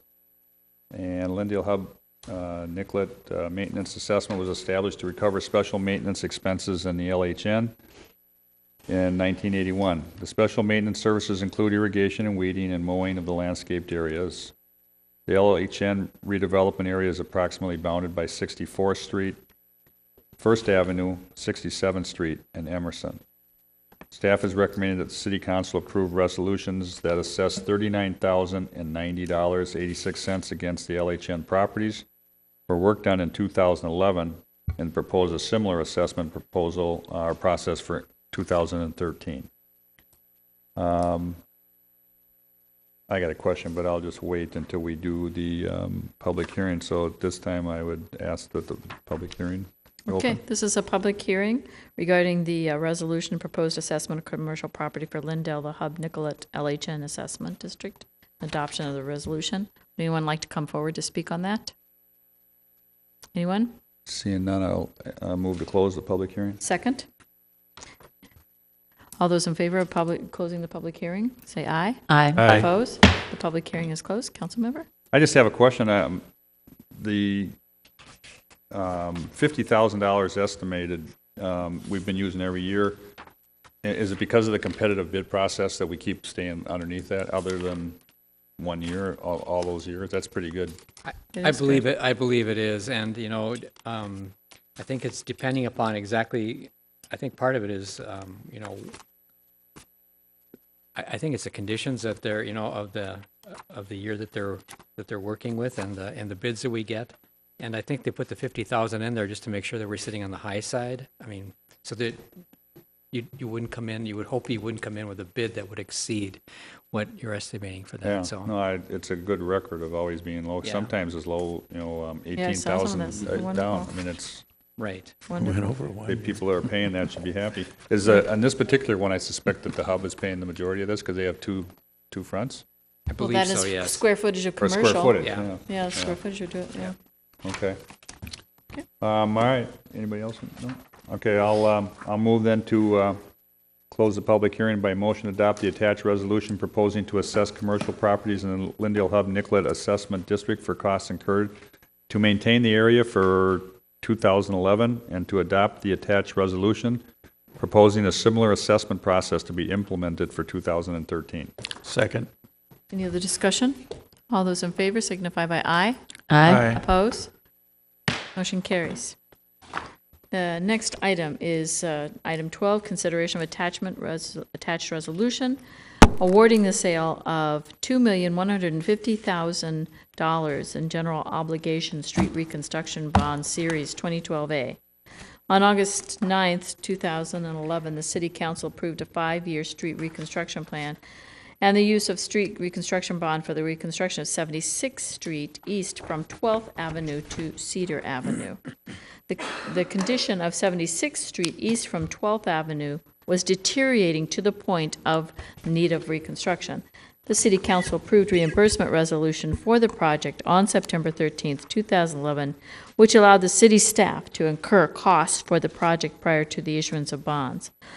Award of the contract for the project was accepted by the City Council on May 8th, 2012, to Redstone Construction Company, Inc. in the amount of $1,562,501.92. The project will also replace old water sanitary sewer, storm sewer, and storm sewer mains. On July 10th, 2012 City Council meeting, the City Council approved a resolution calling for the sale of the $2,150,000 general obligation street reconstruction bonds, Series 2012A. The issuance of the 2012A bonds will fund the reconstruction of 76th Street from 12th Avenue to Cedar Avenue. The debt service of the portion of the 2012A bond will be supported through a debt service tax levy over the life of the bond. Bids for the 2012A General Obligation Street Reconstruction Bond are due in the offices of Ellers Association on Monday, August 13, 2012A. A representative from Ellers Associates will be at the City Council. Member, I see we have those folks here, and recommend the successful bidder and review attached documents and provide information that is absent from the resolution and available only after the bidding of the capital notes are closed. Following Ellers and Associates, Inc. recommendation, it would be appropriate for the City Council to award the bond sale to the qualified buyer and undertake other related actions as necessary as delineated in the approving resolution. The anticipated closing on the 2012A bonds is scheduled for September 6, 2012. I always wonder when we do these things, why do we put the 92 cents in there? Do they, I mean, I always know when I did bidding and everything like this, I always rounded to the nearest dollar rather than to the 92 cents, but it's kind of one of those things. And I believe that we just got handed out some of the sales report, and I'm sure city staff, would like to make our presentation. All right, Ellers representative is here. Hi, Rebecca. Good evening, Ms. Mayor, members of the council. I am Rebecca Kurtz from Ellers and Associates. What I'm going to start with, as you just summarized, we did take bids for the street reconstruction bonds today, but for both the street reconstruction bonds and for the refunding, which you will be talking about in a few minutes, we did go through the process of having both issues rated by Standard & Poor's rating agency. There is a summary of the report in the packet for the street reconstruction bonds, or the A bonds. And I just want to take a minute to highlight some of the comments and how that process went, because that does apply to both issues overall. The rating with S&P was done about a week ago, and I'm happy to announce that They confirmed or affirmed the AA plus rating for the two bonds that you are looking at tonight, as well as for the city's existing debt, and it does have a stable outlet. So again, congratulations on that. The complete rationale is included in the packet from Standard & Poor's, but a couple things that they did highlight to document their positive and AA plus rating was that the city's participation in the Minneapolis-St. Paul economic base, as well as Richfield's own role as an employment center. Also, the good income and strong wealth indicators that are in the city of Richfield, the strong financial reserves with the additional liquidity outside of not only the general fund, but also funds that are available through the city, and then the moderate overall net debt burden. Farther into the report, they talk about the city's estimated full market value being $2.66 billion in levy year 2011 and 2012, or about $75,447 per capita, and Standard & Poor's views that as very strong. They also state that the city's financial position is very strong in their view, as demonstrated by the very strong reserves and the additional liquidity outside of the general fund. They highlight the city's practice in reducing the dependence on local government aid, even though we believe we have seen maybe some stability there, but recognizing, Standard & Poor's recognizes that that is something that many cities depend very heavily on, and the city of Richfield is making efforts because of some of the past practices of the state to try and reduce the complete dependence on that and find other ways to move forward if the state does make unexpected changes as they have done in the past.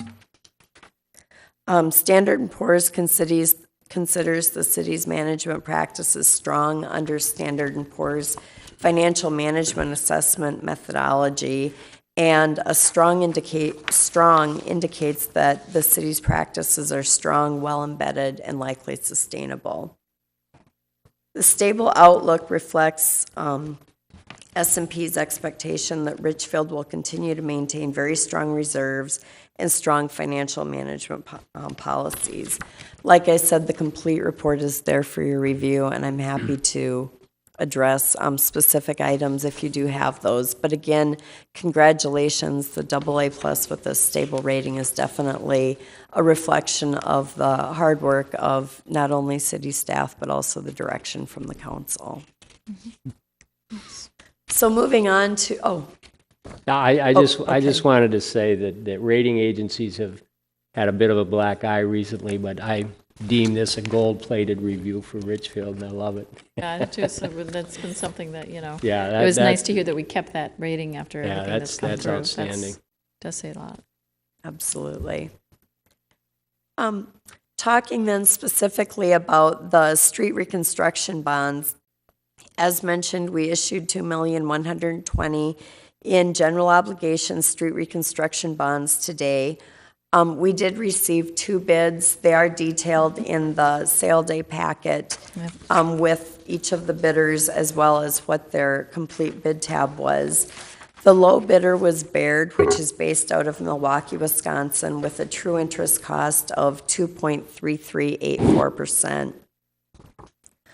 In the sale day packet, there is a summary of the interest that from Baird's low bid of the 2.3 to the high bid of the 2.36. The difference in savings was about $4,700, basically saying between the 2 bids, they were very, very close. It's another comparison that just kind of evaluates the market. More importantly, and probably more relevant, in the middle of the summary packet is a summary of results. You'll see with the principal amount, what we had proposed issuing was $2,150,000. Because we did receive very good rates and a premium bid today, we were able to reduce the bond size by $30,000, but still keep the $2,090,000 available for the project fund.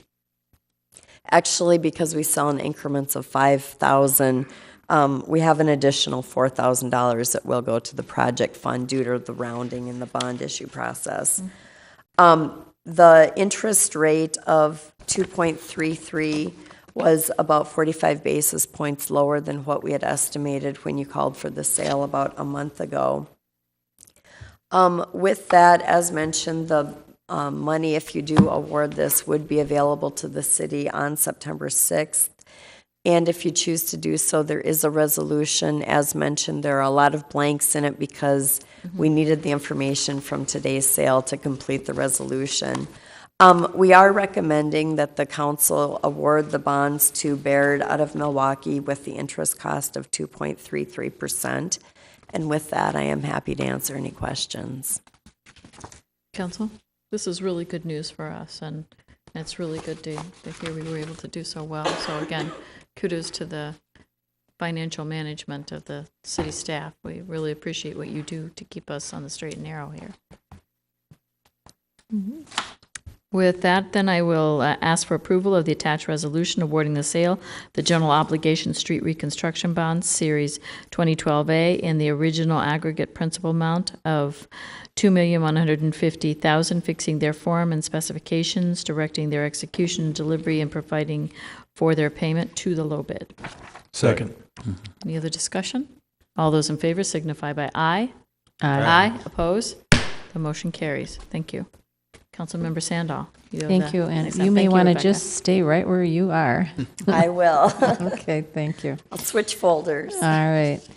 Before us now, we have a motion to approve the sale of taxable general obligation tax increment refunding bonds, Series 2012B, in the original aggregate principal amount of $2,985,000. And I'm going to let Rebecca Kurtz from Ellers kind of explain what we're doing and why this is a good idea. All right. The really short answer of it is there's a refunding, and it was sold for restructuring, or not restructuring, but for interest cost savings.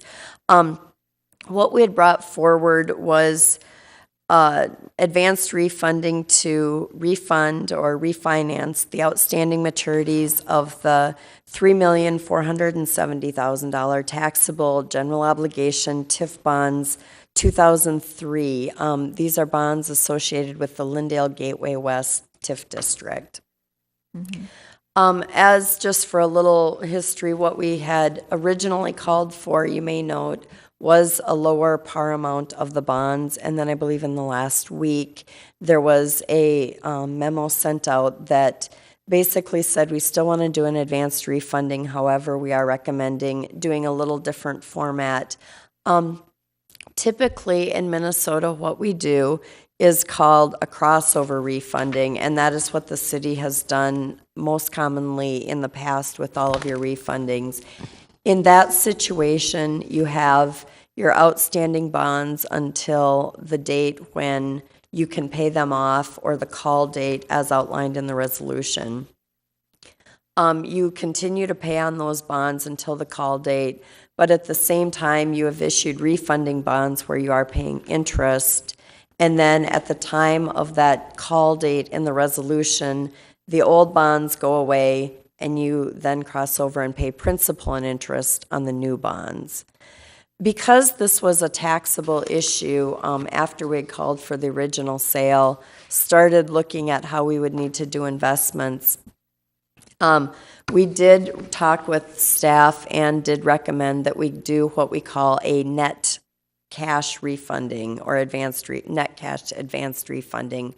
What that basically does is, at the time you award the refunding bonds, the old bonds completely go away. So you have put money into an account. Those bonds will be paid off on that call date, or the date that they are legally able to be paid off. But for the city's purposes, they now are gone, and you are only paying on one bond, the new bond, instead of having a short period of time where you're making payments on the old bonds and the new bonds.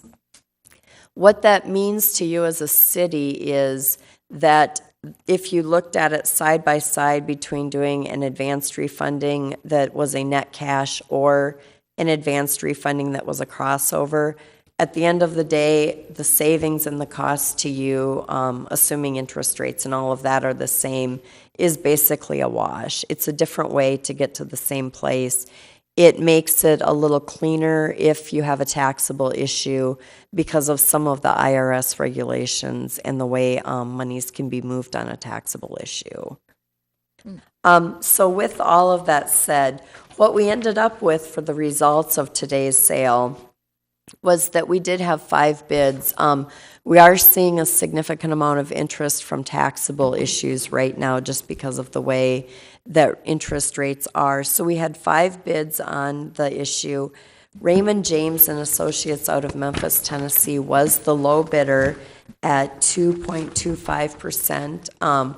Again, there is a summary of all of the bids in the packet or in the sale day report that you have in front of you.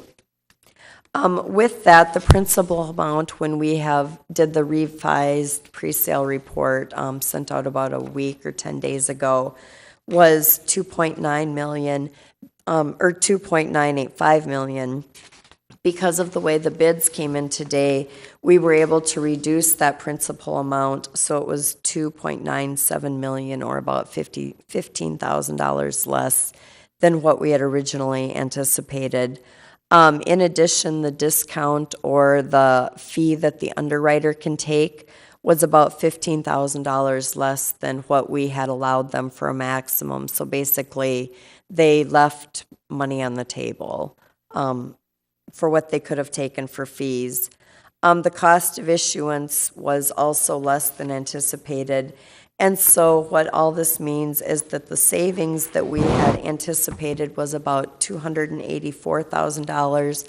The actual present value savings from the bids that we took today was $319,417.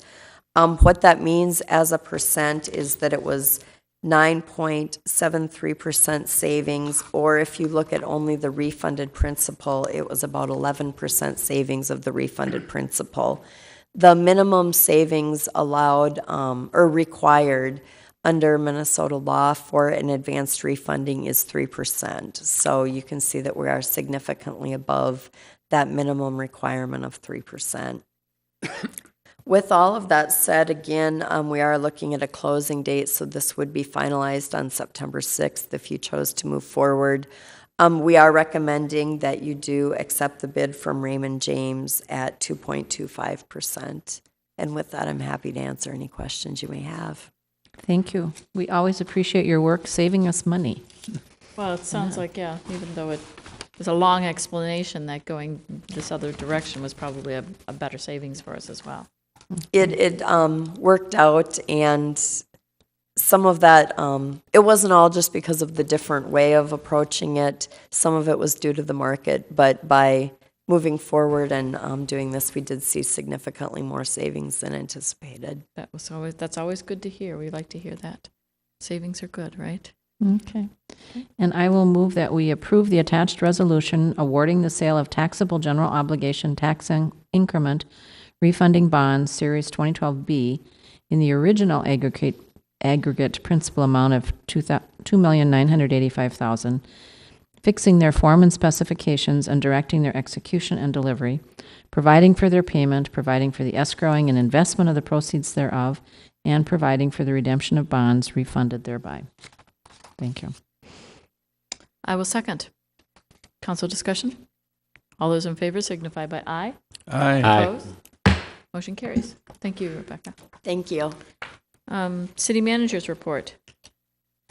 Madam Mayor, members of the council, I have a very, very brief report, and all I want to do is just highlight a couple dates coming up and just to remind everyone, to remind the City Council that on Friday, August 17th at 8 a.m., there's a special City Council meeting in the chambers here to canvass the primary election.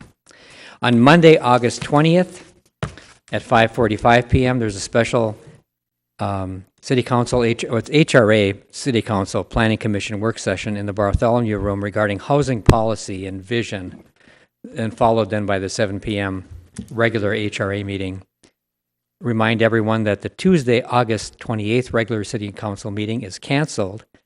And remind everybody that Wednesday, September 5th, there's a 6 p.m. special city council meeting on the budget.